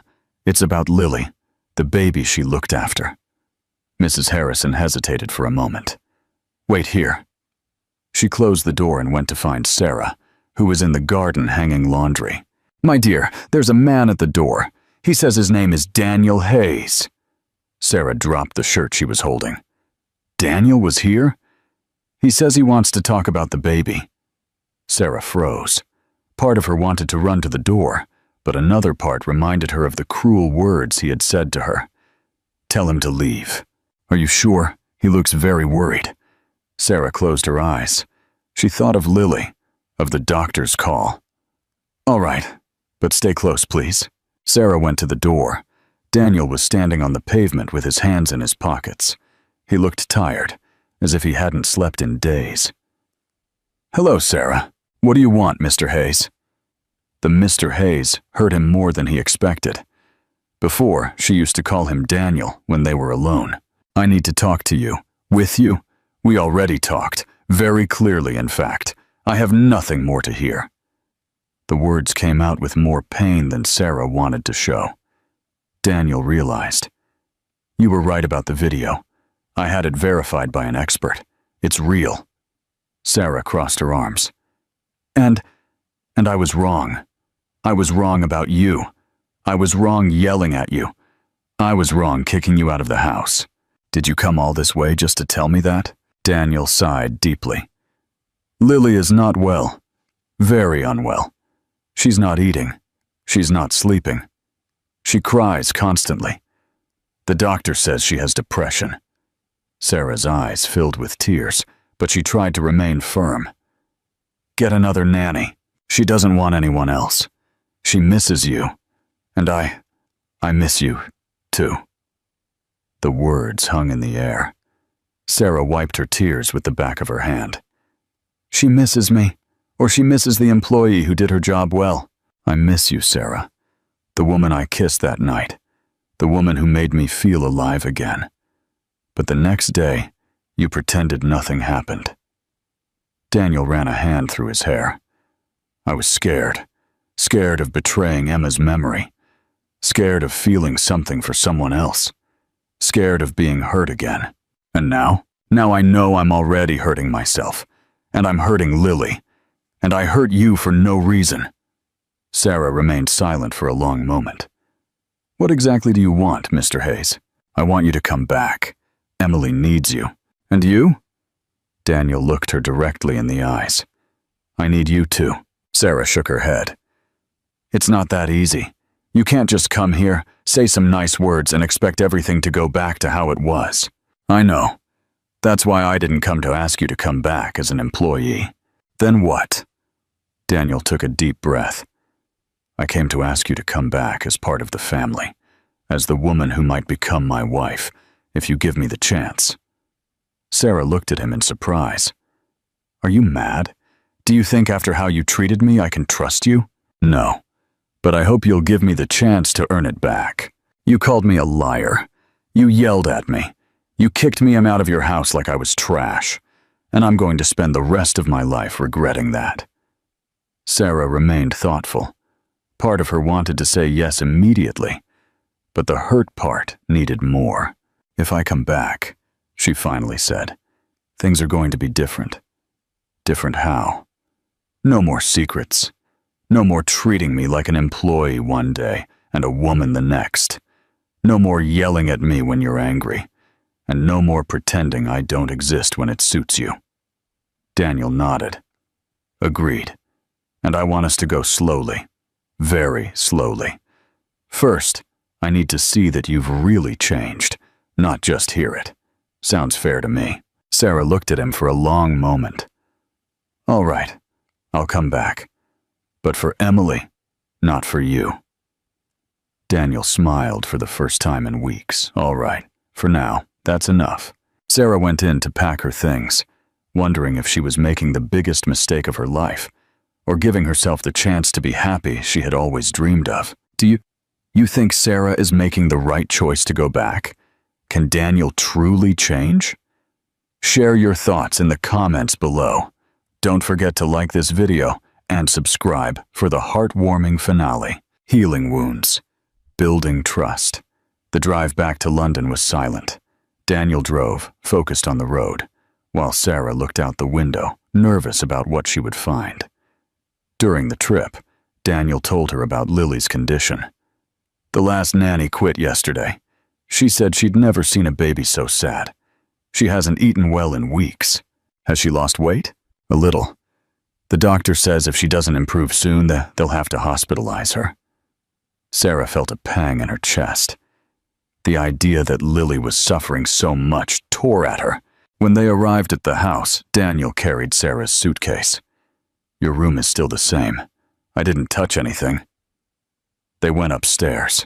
Sarah could hear Lily's weak cries from her room. It was a different cry from what she remembered, more muffled, as if the baby no longer had the strength to ask for help. Hello, my love. Did you miss me? Sarah approached slowly and picked up Lily. The baby clung to her immediately, as if afraid she would disappear again. Her tiny hands tangled in Sarah's hair. Oh, my darling, you're so thin. Lily wasn't crying, but she wasn't smiling either. She just clung to Sarah, breathing in her familiar scent. Are you hungry, precious? Sarah went down to the kitchen with Lily in her arms. She prepared her favorite baby food, the one she had always liked. Daniel watched them from the doorway. Come, my love, let's eat. At first, Lily refused the food as she had been doing. But when Sarah began to sing the song she always sang to her during meals, the baby slowly opened her mouth. That's good. Little by little. Lily ate half her baby food, more than she had eaten in days. Then she fell asleep in Sarah's arms. It's incredible, Daniel murmured. With you, she's a different baby. Children need to feel secure. When they feel abandoned, they stop trusting. The words had a double meaning, and Daniel understood perfectly. The following days were about slow reconstruction. Sarah re-established Lily's routine, but this time she was more careful. The baby had developed separation anxiety and didn't want Sarah to leave her side for a moment. It's normal, Sarah explained to Daniel. She's afraid I'll leave again. It will take time for her to trust. Daniel had also changed. He was no longer the cold, distant man he once was. He would come home from work and ask about Lily, play with her on the floor, even try to feed her. It's so hard for me, he admitted one afternoon, after Lily refused the bottle he offered her. I don't know how to talk to her. Talk to her like you would talk to anyone you love. Babies understand more than we think. One night, Sarah heard noises in Lily's room. She got up and found Daniel sitting on the floor next to the cot, talking to the baby in a low voice. I know I'm not your biological father, but I want to be. I want to look after you, protect you, watch you grow up. I don't know if you'll ever stop being afraid of me, but I'm going to try. Lily looked at him with her big eyes, not crying. Daniel extended a finger towards her, and to his surprise, Lily grabbed it with her tiny hand. See? Sarah whispered from the doorway. She loves you too. Daniel startled. He hadn't known she was there. Relationships are built with time and patience. You're doing things right. That night, for the first time since Sarah had returned, they had dinner together after Lily fell asleep. Daniel had cooked, though the result was disastrous. I think I burned the eggs, he said, scratching his head. Sarah laughed, the first genuine laugh he'd heard since her return. They're a little golden. They're black. Well, yes, they're black. They laughed together, and for a moment things felt normal. But when their gazes met, the tension returned. Daniel, No, she interrupted. Not yet. I need time. Daniel nodded, though he clearly wanted to say more. How much time? I don't know, until I feel I can trust you completely. What can I do to earn that trust? Sarah thought for a moment. Keep being the man I see with Emily, the one who talks to her with affection, the one who is patient, the one who tries to understand. I like that man. The other one, the one who yells and accuses, that one scares me. That man no longer exists. Prove it to me, not with words, with actions. Daniel extended his hand across the table. Sarah looked at it for a moment and then placed hers on top, briefly. We'll go step by step, she said. Step by step. It was a new beginning, fragile, full of care, but real. The three of them were learning to be a family, each at their own pace, each healing their own wounds. Do you think Daniel can truly earn Sarah's trust back? What actions do you think he needs to take? Share your thoughts in the comments below. Don't forget to like this video and subscribe for the next emotional milestone. A family takes shape. 3 months had passed since Sarah's return. The house had regained its harmony. Lily no longer cried constantly. She had gained weight, and her laughter filled the spaces that had once been silent.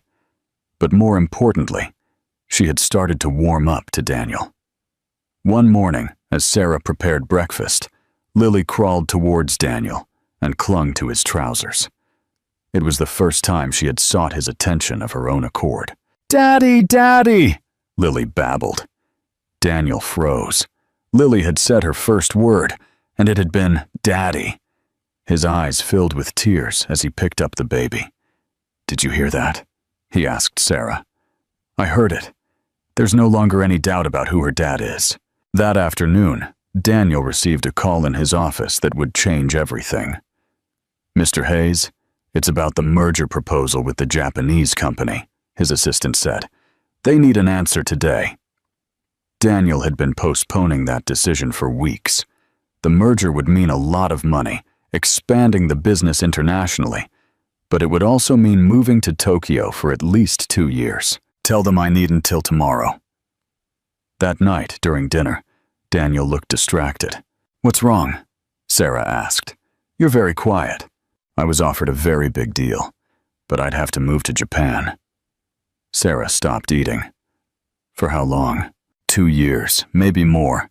"And what are you going to do?" Daniel looked at Lily, who was playing with her food, oblivious to the conversation that could change her life. "I don't know. It's a lot of money. It would secure Lily's future. Lily's future is here, with the people who love her. Could you come with me?" Sarah looked at him, surprised. "How am I going to go to Japan? I don't even speak Japanese. I don't know anyone there. You could learn the language. I'd help you with everything. Are you asking me to leave everything to follow you?" Daniel realized how it sounded. "It's not like that. It's just, this deal could change everything." "Change what? Aren't we happy here?" "Yes, but money and business are more important." Sarah got up from the table and started clearing the plates. "I didn't say that. You didn't need to." That night they went to bed without speaking. Daniel stayed awake, thinking about the proposal. It was the opportunity of his professional life, but it would mean separating himself from everything he had built with Sarah and Lily.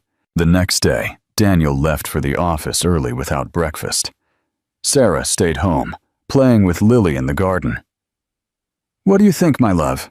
she asked the baby. "Is your dad going to leave us for his business?"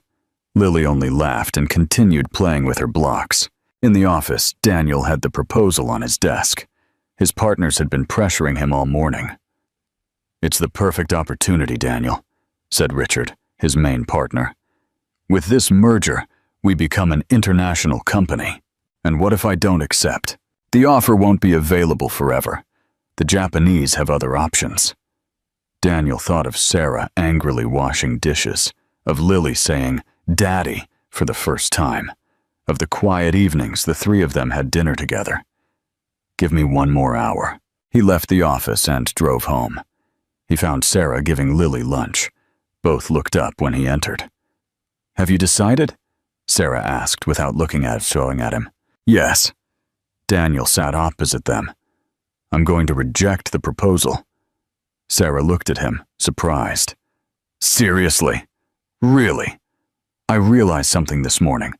I've spent my whole life chasing the next deal, the next success, more money. But I've never been as happy as I've been these last few months. You won't regret it? Maybe. But I know I'd regret it more if I lost you both." Sarah smiled for the first time in 2 days. "Are you sure? It's a lot of money. Money can be earned in other ways. But a family like this, that's not found twice in a lifetime." Daniel moved closer to her and took her hands. "Sarah, these past few months you've taught me what truly matters. I don't want to be the man I was before, who only thought about work. I want to be the man who deserves to be with you." Sarah's eyes filled with tears. "What are you telling me?" Daniel knelt in front of her, pulling a small box from his pocket. "I'm telling you that I love you, that I love the life we've built together, that I want Lily to have a mom who adores her, and that I want to have a wife who makes me a better person every day." He opened the box. Inside was a simple but beautiful ring. "Marry me, Sarah, not as an employee, not as a nanny, but as my equal, as my partner, as the woman who chose to stay when I didn't deserve it." Sarah was openly crying. "Yes," she whispered. "Yes, I will marry you." Lily applauded from her high chair, as if she understood something important had just happened. Daniel stood up and kissed Sarah, a kiss full of promises and future. When they separated, the three hugged. "When?" Sarah asked. "Whenever you want. But I'd like it to be in Jamaica with your grandmother present. Would you really go all the way to Jamaica to get married? I'd go to the ends of the earth to marry you." What an incredible proposal. How do you feel about Daniel choosing family over a billion-pound deal? Share your thoughts in the comments below. Don't forget to like this video and subscribe for the beautiful conclusion. A love story for the ages.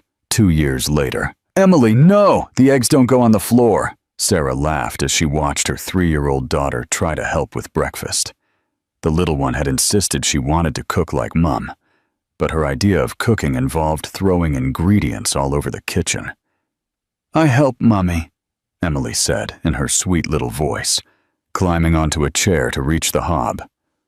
"Yes, my love, you're helping a lot." Daniel came downstairs in his pajamas, hair disheveled and yawning. He no longer wore elegant suits on Saturday mornings. Now he preferred to stay home with his family. What are the most beautiful chefs in the world cooking? "Daddy!" Emily shrieked, running towards him with hands full of flour. "We're making pancakes!" Daniel picked her up, not caring that she covered him in flour. "Pancakes, and I can help?" "Yes." Sarah smiled, watching the scene. Daniel had changed so much that sometimes he seemed like a completely different person. He was no longer the cold, distant man she had known. Now he was a dad who played on the floor, who sang silly songs, who stayed up when Emily had nightmares. "Be careful," Sarah warned him. "Last time you tried to cook, you almost set the house on fire." "That was once, and the smoke wasn't that bad. It was bad enough that the fire brigade came." "Details," Daniel said, winking at her. He moved closer to her and kissed her cheek, still holding Emily. "Good morning, Mrs. Hayes." "Good morning, Mr. Hayes." They still liked calling each other that sometimes, reminding them that they were no longer boss and employee, but husband and wife. The wedding had been exactly as Sarah had dreamed. Simple, in her grandmother's garden in Kingston, Jamaica. Mrs. Davies had traveled from Birmingham to be there. Emily had walked down the aisle with the rings, tripping twice, but arriving with a huge smile. "What do you want to do today?" Daniel asked. "Park!" Emily shrieked immediately. "Not the park again," Sarah complained. "We went twice yesterday." "But Mummy, I like the swing." "You like everything at the park." Daniel put Emily down and went to help with the pancakes. He tried to flip one, but it broke in half. I think I need more practice. I think you need a lot of cooking lessons. Will you teach me? I've been teaching you for 2 years. You're a lost cause. They laughed together. Emily took advantage of them, not looking to dip her little finger in the batter and taste it. Emily, Sarah admonished her. What have I told you about putting your hands in the food? Not to do it, Emily replied, her mouth full, completely unrepentant. This child is just like you, Sarah told Daniel. Never listens. I never listen? Who washed the dishes last night without being asked? After I told you 3 times to wash them. But I washed them! Sarah threw some flour at him. Daniel threw it back. In seconds, all 3 were covered in flour, laughing wildly. Flour war! Emily shrieked, throwing handfuls in the air. No, no, no, Sarah said. But it was too late. The kitchen looked like a flour bomb had exploded. When they finished laughing, they sat on the kitchen floor, white from head to toe. Now we have to clean all this, Sarah sighed. Later, Daniel said. Right now, I just want to be here with you both. Even covered in flour, especially covered in flour. Emily snuggled between the 2 of them. I love you all very much, and we love you very much, my love, Sarah told her, kissing her forehead. Daniel looked at both of them, his wife and his daughter, and felt that quiet happiness he had learned to value. It wasn't a perfect life. They had difficult days. They argued sometimes. Emily had tantrums. He still burned the food, and Sarah still worried too much about everything. But it was their life. They had built it together, step by step, decision by decision, forgiveness by forgiveness. What are you thinking about? Sarah asked him. That we're the weirdest family I know. Weird how? A Jamaican, a stubborn Brit, and an adopted child who brought us together without knowing it. And does that bother you? Daniel smiled and hugged them tighter. On the contrary, I wouldn't trade it for anything in the world. Outside, it began to rain softly. The 3 of them stayed there, on the kitchen floor, covered in flour, listening to the rain. It wasn't a perfect family, but it was perfect for them. And that, definitively, was enough. Were you as touched as we were by the story of Sarah, Daniel, and little Emily? This beautiful journey reminds us that families aren't always formed in traditional ways, but are built with love, patience, and second chances. From Jamaica to London, passing through Birmingham and Yorkshire, this story teaches us that true love knows no borders or social differences. If this story touched your heart as it did ours, don't forget to like this video and share it with that special person who believes in second chances. We want to hear from you. Where in the world are you watching from? Leave us your comment and tell us what was your favorite part of this emotional story. Was it when Sarah first calmed Lily, the moment of the kiss by candlelight, or perhaps the marriage proposal? Your opinion is very important to us. If you liked this content and want to see more stories like this, subscribe to our channel and activate the bell to not miss any of our upcoming tales full of love, drama, and happy endings. The Jewel of Disdain, the Tycoon. Who insulted the millionaire? Subscribe and hit that bell. You won't want to miss how this man, full of arrogance, discovers that the woman he abandoned with $5,000 now owns his entire future.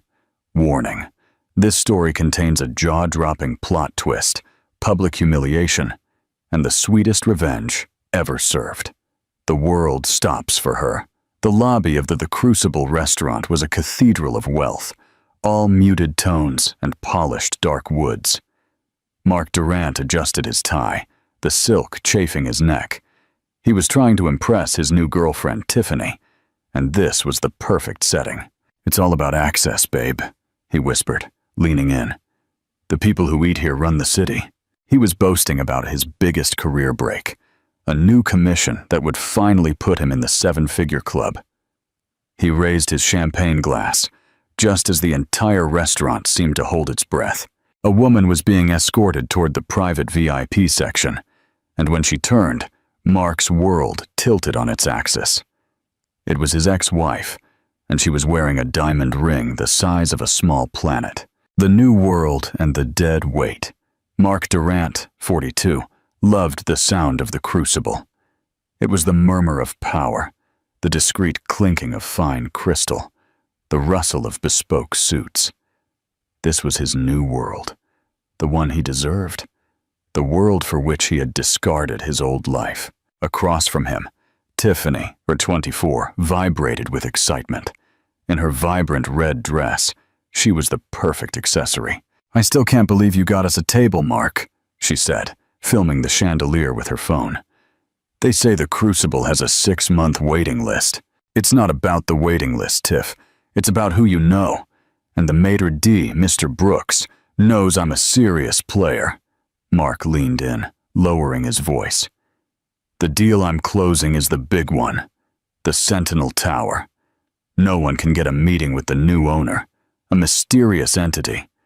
But my firm trusts me to handle the leasing proposals. We're talking millions in commission, babe."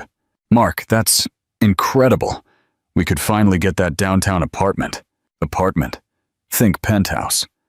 He ordered Dom Perignon, an investment in his own image. "Just—" Tiffany paused, with a genuine flicker of curiosity. "What was she like? Your ex-wife? You never talk about her." Mark's smile tightened. The mere thought of Laura was like sand in his teeth. "Laura," he scoffed, waving a dismissive hand.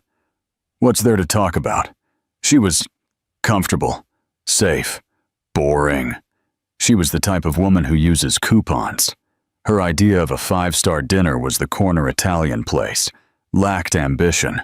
She was dead weight." "Wow," Tiffany said, her lip curled. "I can't even picture you with someone like that." "You don't have to. That life is over. I cut her out like a tumor. She would never fit in here. She'd probably be complaining about the prices. This is my place." In that moment of supreme arrogance, the front of the restaurant fell silent. What looked like a celebrity caused every head to turn. The maitre d', Mr. Brooks, famous for his icy demeanor, was bowing. He personally escorted a guest toward the ultra-exclusive private reserved section. Mark narrowed his eyes. She wore a simple, elegant black dress. As she passed under the light of the central chandelier, she turned her head slightly. Mark's champagne glass stopped halfway to his mouth. His blood ran cold. It was Laura, the impossible diamond. The memory of the breakup hit him with the force of a punch. The final confrontation, the day he told her the house was a cage and he wanted a divorce, and the ensuing cruelty. Mark, eager to cut ties, had been methodical. He had diverted assets for months. Laura's lawyer had told her, "I'm sorry, Ms. Valdez. Your ex-husband has drained the joint accounts. He claims they were corporate expense reimbursements. It's a legal loophole, deeply cynical. By the time we fight this, it will cost you more than it's worth to track it down." Mark had offered her £5,000 for 15 years of shared life. He had systematically erased her. She had moved into a tiny flat above a laundry shop. She had been burned. And from the ashes, something hard, cold, and sharp had remained. She had taken the $400 she had left and rented time in a bakery at 2 a.m. She was a brilliant data analyst, but her passion was baking, her grandmother's chocolate recipes. She used her analyst skills to create algorithms, sourcing single-origin cacao beans at a fraction of the cost. She spent her last check on 50 kilos of beans. Vale Artisan Chocolates was born. She wasn't just a chocolatier. She was a businesswoman who had sworn she would never, ever be on the losing side of the table again. She read up on corporate law, asset protection, and shell corporations, LLCs. She had invested her profits and bought commercial real estate. She had become L. Vale, the mysterious entity, and her last big deal had been closing on an 8-figure property. The Sentinel Tower had been foreclosed, and Elle Vale had bought it for a song, in cash. The building that was Mark's big break was now just another asset in her portfolio. The ring on her hand was a celebration. She had bought it herself, a 10-carat canary diamond. It wasn't an engagement ring. It was a trophy. Mark, who is that?" Tiffany's voice was sharp. "You're white as a ghost. Is that her?" "Be quiet," Mark hissed. Mr. Brooks was holding the velvet rope to the reserved section. "Your usual table is prepared, Ms. Valdez. We have your preferred mineral water." "Thank you, Robert," Laura said. She called him Robert. Mark had groveled to this man and called him Mr. Brooks. Laura stepped into the reserved section, not even looking at the main dining room. She was focused, a shark moving in the water. "She must be with someone," Mark stammered, trying to construct a narrative that made sense. "That's it. She must have landed some rich old man. It's the only way." "She looks incredible," Tiffany said, sharp with envy. "That dress, the row, it costs like 12,000 quid, Mark." "It's probably a knockoff," Mark snapped. Then Laura gestured to the waiter, and the light from the fireplace hit her left hand. An impossible, blinding flash crossed the room. Tiffany gasped audibly. "Oh my God!" Tiffany grabbed his arm. "Mark, look at her hand." Mark leaned in. He saw it. It wasn't a modest ring. It was a rock. A massive, canary yellow diamond. A statement of independence. It was larger, brighter, and clearly more expensive than the 3-carat ring he had promised Tiffany. Should Mark retreat and pretend he didn't see her, or will his ego force him to confront her? Vote in the comments. The crash. The farce exposed. Mark stood up, his ego mortally wounded. He strode toward the private section, feeling like a lion, reclaiming his territory. Laura didn't look up. She was working on a tablet. "Laura." Mark cleared his throat loudly. She slowly lifted her head. Their eyes met, and for a moment there was nothing. No surprise, no fear, no anger. Just. She looked through him, as if he were a waiter she hadn't called. Then a flicker. She recognized him, and an almost imperceptible sigh of annoyance escaped her. "Mark," she said, her voice flat and utterly devoid of emotion. "You're a long way from the corner Italian." The hit was so precise, using his own past insult, that it stunned him. Tiffany scurried up behind him, pale. "Mark, what are you doing?" "Hello, Tiffany," Laura said calmly. "It's good to put a face to the yacht photos." Tiffany turned crimson, realizing this woman knew everything. "You're celebrating, are you?" Mark pressed, ignoring Tiffany's shock. "Finally caught one?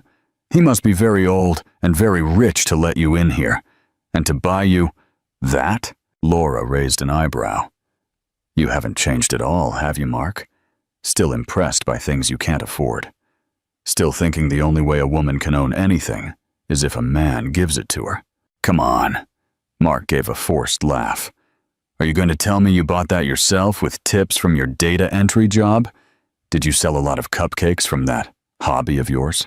"You're right. Our social media presence is terrible," Laura said, and for the first time she smiled. A cold, sharp smile that didn't reach her eyes. "I've been quite busy with other things. Logistics, international distribution, real estate.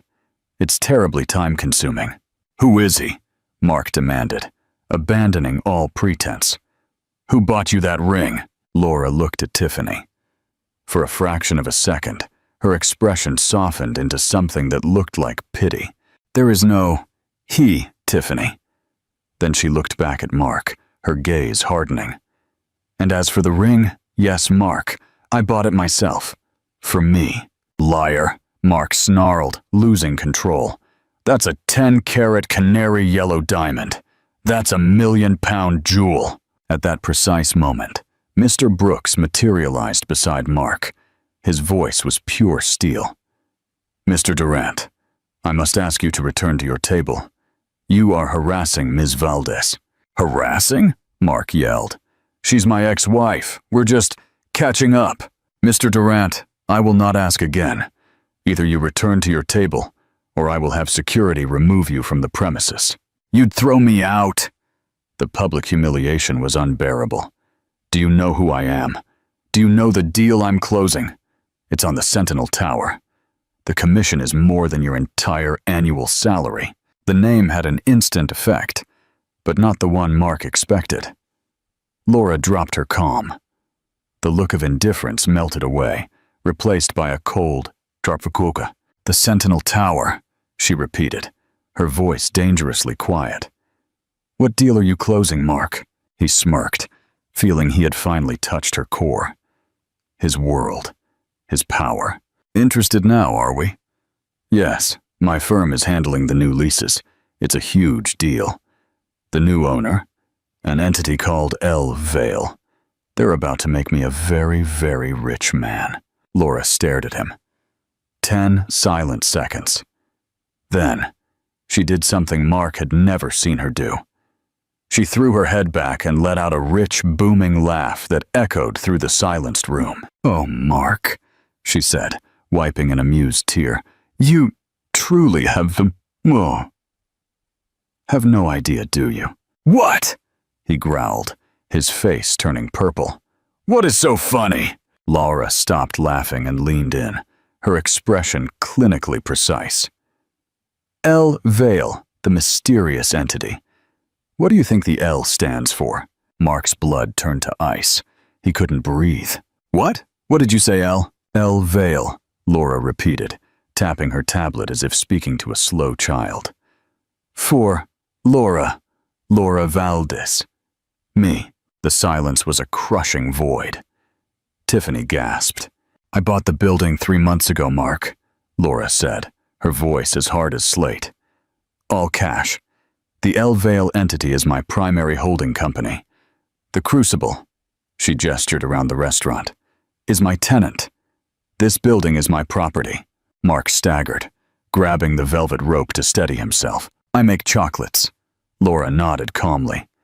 "And Vale Artisan is about to become the anchor tenant. This will," she lifted her hand, rotating the canary diamond, "was a bonus, a commission to myself, for closing that deal." She looked at him, stripped of all pity. "You always said I knew nothing about money. Seems I'm a fast learner." Mr. Brooks intervened with grim satisfaction. "Mr. Durant, Ms. Valdez has clarified the situation. You are, in fact, trespassing on her property. You are harassing the owner. If you do not return to your table, pay your bill, and leave immediately, I will have you arrested." "The bill," Mark muttered, dazed. Tiffany looked at Mark. Her envy for Laura was gone. It was replaced by cold, reptilian disdain. "Mark, do something." "Laura, please." The word was a dry, desperate croak. Mark clung to the back of an empty chair. His facade had melted away, revealing the small, terrified man he had always been. "I swear I didn't know. I was an idiot, a complete arrogant fool. We can work together. You need a broker. I can handle the leasing for you." Laura let his pathetic offer hang in the air until the silence was unbearable. "Help me," she repeated, sheathing her words with lethal precision. "You are the man who couldn't manage a bank account without stealing from it. You come to my restaurant, bragging about a big deal you just ruined because you couldn't control your pathetic ego. Not only are you no help, Mark, you are a liability." She turned, her back fully to him. "Robert," she said, addressing Brooks, "my partners from Zurich arrive in 5 minutes.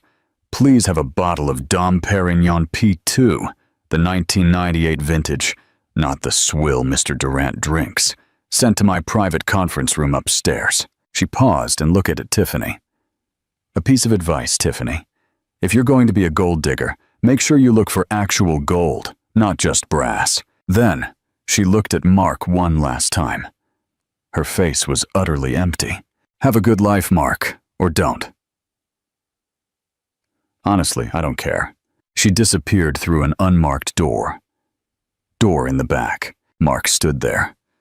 Tiffany snatched her purse from the table and walked away. She didn't cry. She simply left, disappearing into the night. Mark was alone. He slumped into his chair. The waiter approached and placed a small leather folder in front of him. The bill was 1,985.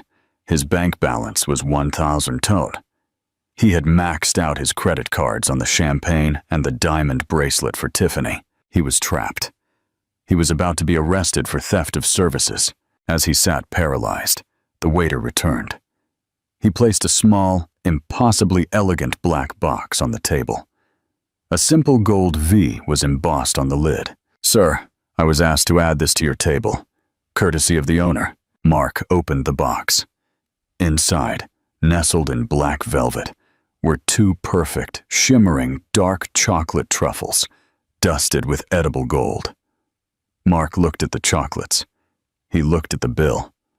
And for the first time in 15 years, he felt the absolute weight of his own failure. He had called her dead weight, but realized she was the only thing that had kept him afloat. Laura didn't just get revenge. She got everything. What do you think of Laura's ultimate revenge? Did Mark deserve the public humiliation and the end of his career? Share your thoughts in the comments. The redemption and the legacy of the liability. Mark Durant's fall was immediate, public, and devastating. The managing partner of his firm fired him over the phone the next morning. The official reason: violation of the morality clause and sabotaging a relationship with a key client. Mark was not just out of a job. He was marked across the entire London real estate sector. His personal life crumbled just as quickly. When he arrived at his flat, the lock was changed. Tiffany had drained the joint accounts, leaving a succinct note. "I left with your boss. He can actually afford the Dom Perignon. You're not a player, Mark. You're a joke."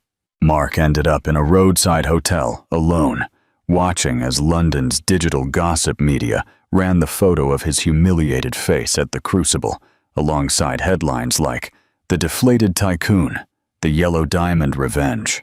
3 months later, Mark was at his lowest. Broke, friendless, and without dignity, he wandered through Hyde Park, looking for a job as a waiter, or anything that would allow him to eat. The man who had boasted about his access now had access to nothing. The window of truth. One cold morning, while Mark sat on a park bench, he saw a familiar sight. The imposing entrance of the Sentinel Tower, the building that now belonged to Laura. Fate, or perhaps the cruelty he himself had sown, led him to the ground floor, where the majestic new flagship store of Vale Artisan Chocolate stood. Laura's storefront was an architectural triumph, all glass, dark wood, and the intoxicating aroma of pure cacao. Mark looked through the window. Inside was a hive of activity, smiling staff serving thick hot chocolate. He was stopped in his tracks by the sight of the floor manager, a woman in her 40s with kind yet firm eyes. It was Sarah, his former data entry clerk, the single mother Laura had hired first. She was thriving. Mark watched Laura Valdez emerge from an inner office. She was dressed with sober elegance, wearing her trophy ring. She leaned in to speak with the manager, and the manager laughed. It was a scene of professionalism, humanity, and success. Next to Laura, a tall man, with an expression of absolute respect, handed her documents. It was Robert Brooks, the former maitre d' of the Crucible, who was now the director of real estate operations for El Vale. Mark had been replaced not just by Laura, but by the very staff he had once looked down upon. The final courtesy, as Mark prepared to slink away, ashamed to be seen, he felt a hand on his shoulder. "Mr. Durant." It was Sarah, the floor manager. There was no mockery in her eyes, only a melancholy pity. "Ms. Valdez asked me to give you this." She handed him a small paper envelope. "She knew you would come. She said you needed something." Mark opened the envelope with trembling hands. Inside was a check. Not a large sum, but enough to cover a couple of months' rent on a small flat and buy him time to look for a decent job. The check was signed by Elvale Holdings. Alongside the check was a small business card. The Second Act Fund, Mentorship and Employment. "It's not charity," Sarah said, reading his expression. "It's a small investment. Ms. Valde believes everyone, even you, is entitled to a second act. She said you have skills, Mark. You just used them poorly." She looked him in the eye, and finally gave him an order he couldn't disobey. "Now, please use this to rebuild your foundation, not to sink further." Sarah returned to the store.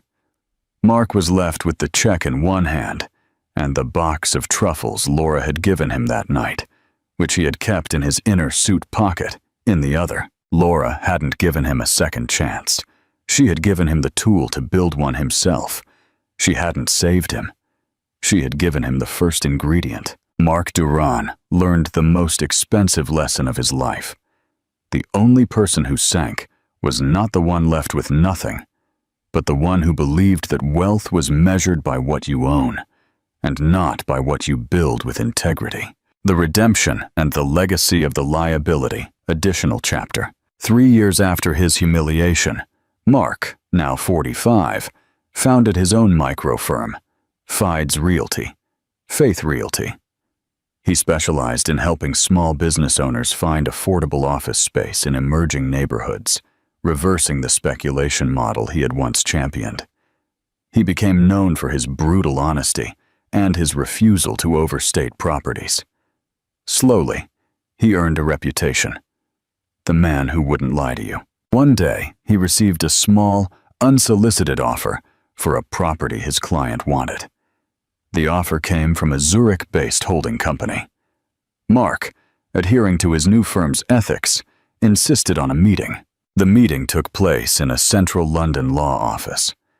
When Mark entered, he saw the other person in the room was Sarah, the floor manager turned entrepreneur and partner to Laura. "Sarah," Mark nodded, returning her professional respect. "I didn't expect to see you." "Ms. Valdez is investing in that neighborhood," Sarah said. "The Second Act Fund needs space. We want to open a training center there." Sarah slid a folder across the table. It contained not an eviction notice, but a partnership contract. "Ms. Valde is offering your client a larger renovated space nearby at a lower price, and she is offering you the contract to manage the leasing of the foundation's properties in that area." Mark was speechless. It wasn't a favor. It was a business deal. She wasn't saving him. She was validating him in the new world he had built. "Why me, Sarah?" Mark asked, his voice barely audible. "My firm is tiny." Sarah looked at Mark. "The check she gave you was a character test, Mark. She wanted to see if you could rebuild on the foundation of Fides, faith, you preach now. And your clients prove it. You are the most honest agent we've found in this neighborhood." Mark accepted. He became the primary ethical voice in London's commercial real estate sector. A year later, he received a small black box, identical to the one given to him at the Crucible. Inside, there were no truffles, but a small, elegant sign that read, "Fides Realty Partner, well done." Next to it, a note. Not from Laura, but from Alan Sterling, Lena's husband in the previous story, a character Mark knew from the tech world. "Mark, Laura asked me to send this. She doesn't see you as a humiliated ex-husband.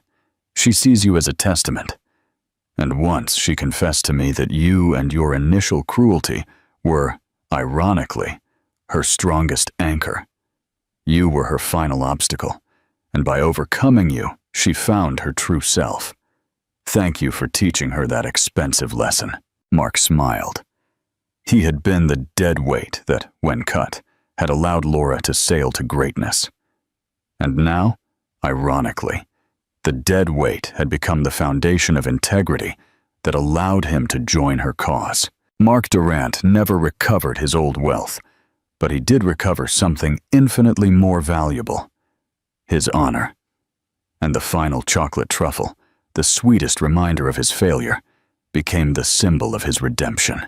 Laura Valdez proved that the ultimate victory is not about making the other fall, but rising so high that the other's downfall becomes irrelevant. And by giving Mark the tools for his own redemption, she cemented her legacy as the true builder of second acts. This marks the incredible conclusion of Laura's journey. If you believe that restoration is the sweetest revenge, please leave a final comment below and subscribe to Narratives and Memories. Check out the next story we have for you. Chapter 8. The Global Palette and the Equal Partner. Welcome to the next stage of Laura's empire. If you believe that true partnership is the ultimate prize, hit that like button and let us know. What global city should Vale Artisan Chocolates conquer next? The expanding empire. 4 years had passed since the incident at the Crucible. Laura Valdez was 39, a global figure of quiet, formidable power. Vale Artisan Chocolates was preparing for its most ambitious expansion, opening flagship stores in Tokyo and Paris. Her partnership with Mark Durant's Feeds Realty had blossomed into a highly ethical and profitable collaboration. Mark, now a figure of respect, managed the foundation's growing portfolio of commercial properties, his honesty proving to be an invaluable asset in the cutthroat real estate world. Laura stood in the newly acquired Tokyo retail space, a minimalist temple of polished concrete and cedar wood. She was on a video call with Mark, reviewing final leasing details. "The local brokers are impressed with your efficiency, Mark," Laura noted, a rare smile touching her lips. "They said Fides is the most transparent firm they've ever worked with." Mark, now 46, looked older, wiser, and fundamentally kinder. "It's easy to be transparent, Laura, when your client's only goal is purpose, not greed. Besides, I owe the Fides faith to you. Just make sure the Tokyo store has plenty of the single-origin Peruvian bars. They're my reward. Consider it done, partner." The conversation was purely professional, devoid of the past's shadows. Mark was living his honest second act, and Laura was grateful for his loyalty and transformation. But Laura's private life, the space she fiercely protected, remained solitary. She had dated a kind, successful architect, a thoughtful scientist, but no one felt like an equal partner. She didn't need a provider. She needed a challenge, a vision, and a man who was utterly secure in her success. The Parisian challenge, the biggest obstacle in the Paris expansion, was securing the perfect location in the Marais district, a historic building with protected status. The property was owned by a notoriously difficult and secretive Parisian family, the Dufresne, who refused to sell to large American corporations. Laura flew to Paris to handle the negotiation herself. She arrived at a stunning 18th-century hotel, particulier for the meeting. The main decision-maker was the grandson of the matriarch, Etienne Dufresne. Etienne, 41, was a historian and preservationist, not a businessman. He was elegant, skeptical, and fiercely protective of his family's legacy. "Ms. Valdez," Etienne began coolly, "I respect that you bought the Sentinel Tower in London, but we are not selling this building to make way for yet another mass-market chocolate brand." "Vale Artisan is not mass-market, Mr. Dufresne," Laura countered, placing a box of her finest truffles on the antique table. "We are about quality, sourcing, and the story of the cacao bean. Our philosophy, much like your family's, is about preserving authenticity and turning passion into art." Etienne refused to be charmed by the London mogul. "I appreciate the sentiment, but your world of rapid acquisition contrasts sharply with our world of slow, careful preservation." The negotiations stalled. Laura had offered a fair price, a promise to restore the facade, and a commitment to hiring local artisans. But Etienne remained unmoved. How should Laura approach Etienne?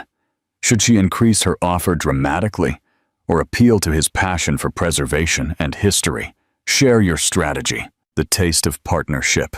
Frustrated, Laura decided to stop the aggressive corporate approach. She spent the afternoon touring the Marais, seeking inspiration. She found Etienne later that evening, alone in a quiet, historic library, researching documents. She didn't talk business. She talked history. "Your family's building, Mr. Dufresne," Laura began softly. "It was originally a print shop, wasn't it? The same place that printed the first French editions of the classics." Etienne looked up, surprised. "That's correct. How did you know?" "I'm an art history major, Mr. Dufresne. I love history, and I see a beautiful symmetry. A building that once housed the passion for storytelling, now housing a passion for craftsmanship. My chocolate isn't just a bar. It's a story of soil, sun, and skill." Etienne's skepticism began to melt.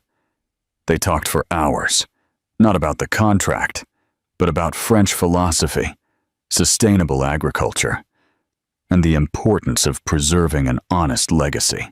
A week later, Etienne called Laura. "Ms. Valde, I will sell you the building," he said. "Not for the money, but for your commitment to the story. But I have one condition. I want to be your silent, permanent advisor for the Paris location. I will handle all local preservation, historical outreach, and cultural partnerships. I will protect its soul." Laura paused, a genuine smile lighting up her face. This wasn't a condition. It was an invitation. She had found a man who valued something more than money, and who wanted to be her partner, not her subordinate. "Mr. Dufresne," Laura said, her voice warm, "I accept, not as a condition, but as an honor. Welcome to the Elvale team." The ultimate trophy.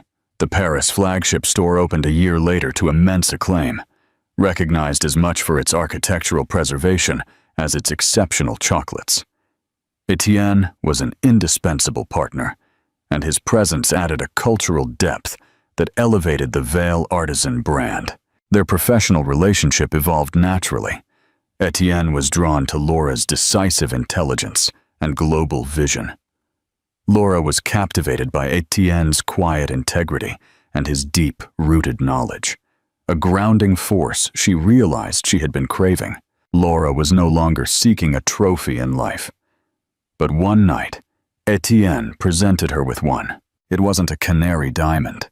It was a custom-made, antique silver signet ring, engraved with the crest of his family's original print shop, a quill pen intertwined with a cacao pod. "Laura," he said, taking her hand, "you once told a foolish man that the jewel you wear is a trophy for a battle won. I offer you this. It represents a different kind of victory, the victory of finding home. Will you let me be your partner in both the story you tell and the life you build?" Laura looked at the ring, then at Etienne. He saw her, the art history student, the resilient entrepreneur, the woman of integrity. He saw her as an equal. She smiled, the ultimate expression of her hard-won peace. "Yes, Etienne, let's write our next chapter together." Laura Valdez, the woman who had lost everything to a cruel man's arrogance, had not only reclaimed her fortune, but had finally found the partner who understood that the true value of a legacy is measured not in cash, but in the truth and love with which it is built. The final victory wasn't the diamond. It was the equal partnership. What an incredible journey. Laura found her intellectual and emotional match. Do you think Laura will ever fully forgive Mark?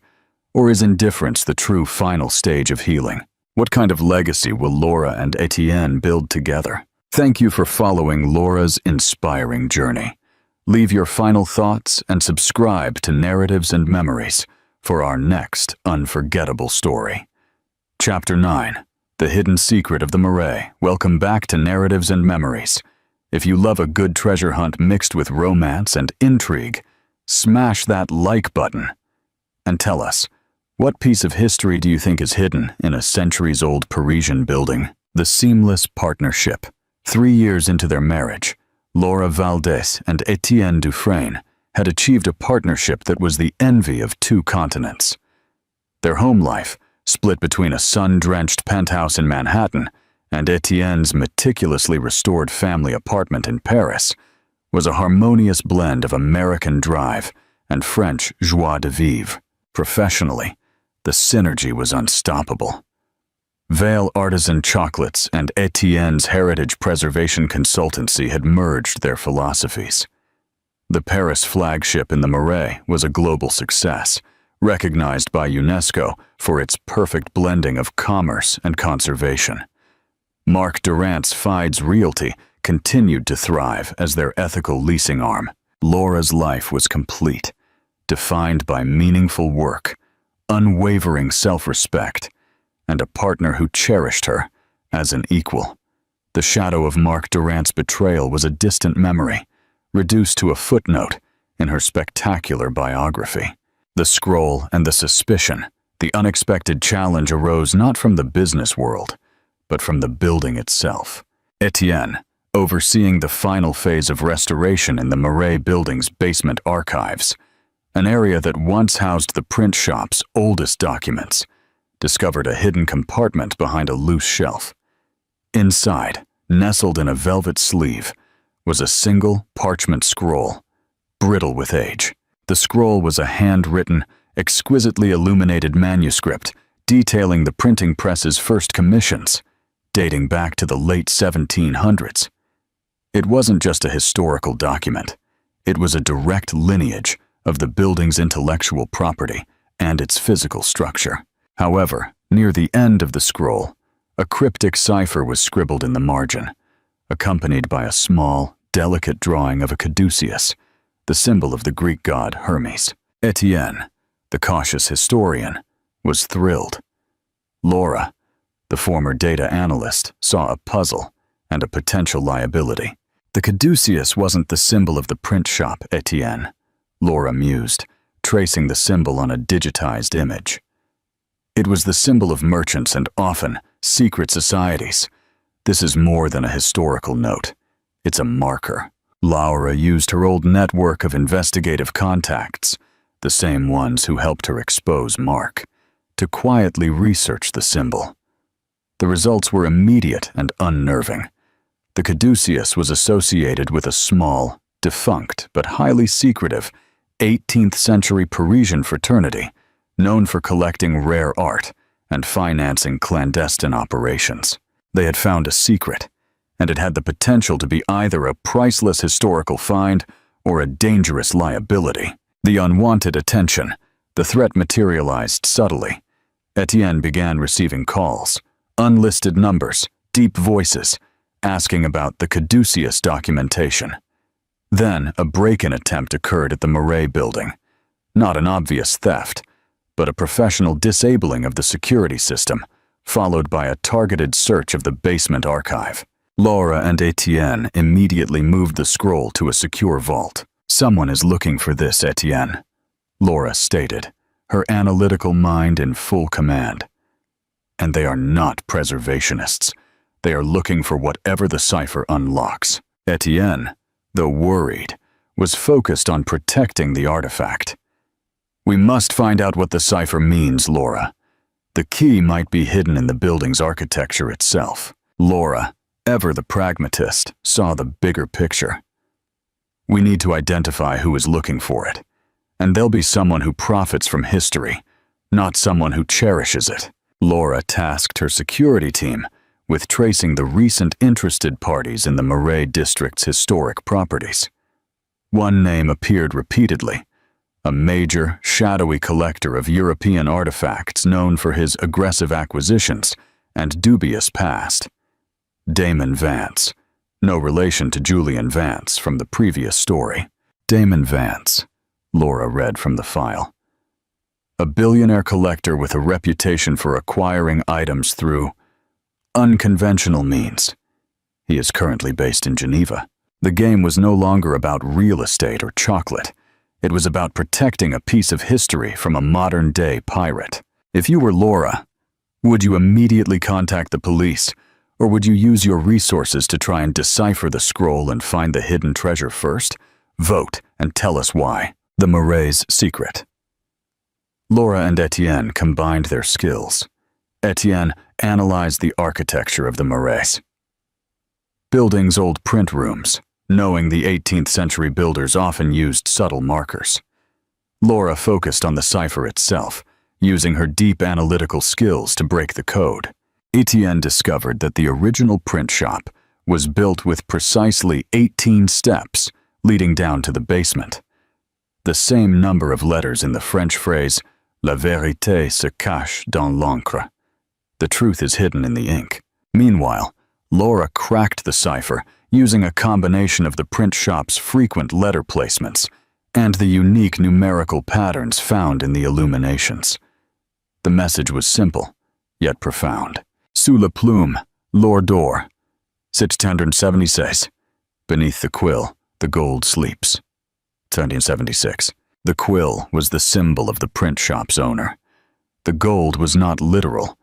It was likely an artifact of immense value, something the fraternity hid from the French Revolution's confiscation. Etienne's historian's mind immediately connected plume, quill, with the original owner's desk, which was a legendary antique rumored to have been sold off decades ago. The desk, the owner's personal desk, was the famous Dufresne scriban, Etienne exclaimed. It was sold to a private collector in the 950s. If the scroll is correct, the artifact is hidden inside the desk. Laura instantly took action. We need to find that desk, Etienne, before Damon Vance does. Laura leveraged her global network. She didn't buy the desk. She located it. It was in a private vault in Monaco, owned by an old-money European family who believed the desk was simply a beautiful piece of furniture. In a carefully orchestrated move, Marc Durant, using the pretext of appraising historical assets for the Second Act Fund, flew to Monaco and negotiated a temporary loan of the desk for a historical exhibition. The desk arrived back in the Marais building under armed private security. In the quiet of the night, with the desk disassembled, Etienne found the hidden compartment, a small, lead-lined cylinder concealed within the central quill drawer. Inside was the treasure, a perfectly preserved miniature jeweled clock crafted by the royal watchmakers of the 18th century, likely the most exquisite example of the period, and a historical artifact of incalculable value. The final partnership. The moment the clock was revealed, Damon Vance made his move. His agents, disguised as antiques dealers, arrived at the Marais building, attempting to inspect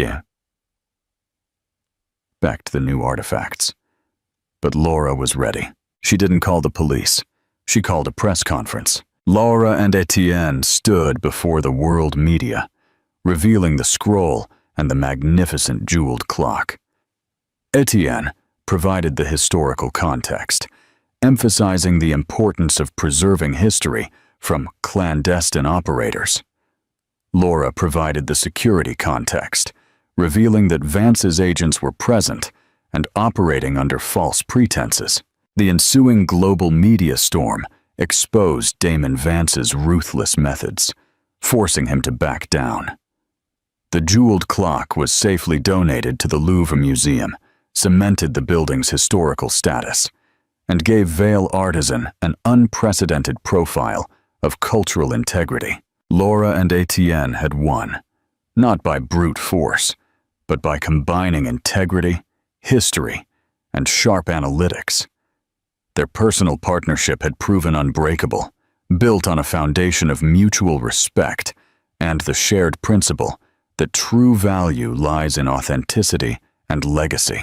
The story of Laura Valdez and Etienne Dufresne showed that the strongest empire is not built on money or revenge, but on the intellectual and ethical synergy of two people who see each other's greatest strengths as their own. What an incredible journey. Laura and Etienne defeated the shadowy collector. What do you think was the most valuable part of the treasure? The clock or the scroll? Will Laura ever fully forgive Marc? Or is indifference the true final stage of healing? Thank you for following Laura's inspiring journey. Leave your final thoughts and subscribe to Narratives and Memories for our next unforgettable story. Chapter 10. The Unseen Partner and the Next Generation. Welcome back to the inspiring journey of Laura and Etienne. If you're excited to see what their combined legacy looks like, smash that like button and tell us, what piece of history do you think should inspire Laura's next chocolate collection? Life in Double Harmony. 4 years into their marriage, Laura Valde and Etienne Dufresne had found a sublime rhythm. Their life was a tapestry woven with American ambition and French antiquity. The Marais apartment was their hub, a place where Laura's analytical mind and Etienne's historical sensibilities met perfectly. Vale, artisan chocolates and Fides Realty were flourishing, and the jeweled clock, now safely displayed in the Louvre, stood as a permanent, priceless reminder of their triumph. But life's greatest achievements often come with its most profound challenges. The couple, now in their early 40s, had always prioritized their professional legacies. However, an undeniable yearning had begun to grow. The desire to create a legacy that was purely their own, a blend of Valde's drive and Dufresne wisdom. Laura, the woman who had meticulously planned every professional success, found herself confronting the one thing she couldn't control: starting a family. After years of focusing on business, they faced the unexpected difficulty of conception, an emotionally taxing process that tested the foundation of their calm, rational partnership. The test of truth, the emotional toll began to surface. Laura, accustomed to solving every problem with research and strategy, felt helpless. Etienne, the historian, dealt with the waiting and uncertainty with quiet, protective patience. One evening, after receiving disappointing news from a fertility specialist, Laura retreated to her home office, staring out at the Parisian rooftops. Etienne found her there, not crying, but staring intensely at an old photograph, the infamous image of her on the set of her first small bakery, alone, fierce, and determined. "You're looking at the warrior," Etienne observed softly. "I'm looking at the woman who could always fix things," Laura replied, her voice strained. "I fixed the company. I fixed the building. I even helped fix Mark's career. But I can't fix this." Etienne sat beside her, gently taking her hand, the one that wore the signet ring he had given her. "Laura, my love, you learned that true strength is in building an authentic life, not in conquering obstacles. This is not an obstacle to conquer. This is a journey to share. We are not competitors here. We are partners. And this is the one part of our story we must simply live through, not engineer." Laura leaned her head on his shoulder, finding solace in his quiet strength. He was the anchor she never knew she needed, a man who saw her vulnerability as deeply as he admired her power. What do you think is the biggest difference between Etienne's support and the way Mark would have handled this challenge? Share your thoughts in the comments. The unexpected inheritance. After months of this quiet struggle, Laura and Etienne made a decision. They would step back from aggressive fertility treatments and embrace their life as it was, focusing on their work and each other. They decided to dedicate their time and resources to the Second Act Fund in a new way, creating a dedicated mentorship program for single mothers. It was during this time of acceptance that the greatest, most unexpected surprise arrived. Mark Durant, who was now successfully running Fides Realty's ethical division, called Laura with astonishing news. He had been contacted by a social worker regarding a young child. "Laura, you're not going to believe this." Mark's voice was low, yet excited. "Remember the old woman who taught you about the original Peruvian cacao beans? The one you used to call Doña Elena?" "Of course," Laura said. "She was the first supplier who truly believed in me." Doña Elena passed away 6 months ago, Mark explained. She has a grandson, Daniel, 6, whom she was raising alone in London. The social workers found a small will she drew up. She named the only 2 people she trusted to raise him, her local priest and a woman named Laura Valde, the chocolate artist. Doña Elena, the humble supplier, had been silently watching Laura's journey, recognizing the same quiet strength and commitment in her that she possessed. Laura and Etienne looked at each other. They hadn't planned to adopt, but the universe had handed them a beautiful 6-year-old child with a direct connection to the roots of Laura's success. What would you do? Accept the unexpected responsibility and inherit Doña Elena's grandson, or focus on your own personal journey? But in the comments, the full circle. The decision was immediate and unanimous. Within months, Daniel Dufresne Valde moved into their home. Etienne, the meticulous historian, became the most patient, dedicated father. He taught Daniel about the stories hidden in the Parisian streets and the importance of preserving the past. Laura, the ambitious entrepreneur, found a new, profound purpose, teaching Daniel that confidence isn't earned through arrogance, but through integrity and skill. The Marais apartment, once a sanctuary for 2 professionals, was now alive with the joyful chaos of a family. One afternoon, Daniel was in Laura's test kitchen, meticulously grating Peruvian cacao beans. "Maman," he asked, using the French term for mother, "why is your chocolate so special?" Laura knelt beside him, her hands covered in chocolate dust. "Because it's real, sweetie. It honors the journey of the bean and the skill of the person making it. We don't try to be something we're not." Etienne walked in, smiling. "And it's also special because it reminds us that the best parts of life are often unexpected gifts," he added, kissing Laura's forehead. Laura looked at her husband and her son. She had once thought her life would be defined by the diamond she bought herself, the trophy of her escape. She now realized her life was defined by the family she created and the love that found her when she stopped trying to engineer perfection. The final, most beautiful chapter of Laura's story was not about revenge or money, but about the profound, unexpected fulfillment of building a genuine home and the ultimate victory of love over loss. What a beautiful ending. Laura and Etienne found their true legacy in Daniel. How do you think Daniel will carry on the legacy of Vale Artisan and the Dufresne name? What should Laura focus on next? The Single Mothers Fund, or Mark's continued ethical growth? Thank you for following Laura's inspiring journey. Leave your final thoughts and subscribe to Narratives and Memories for our next unforgettable story.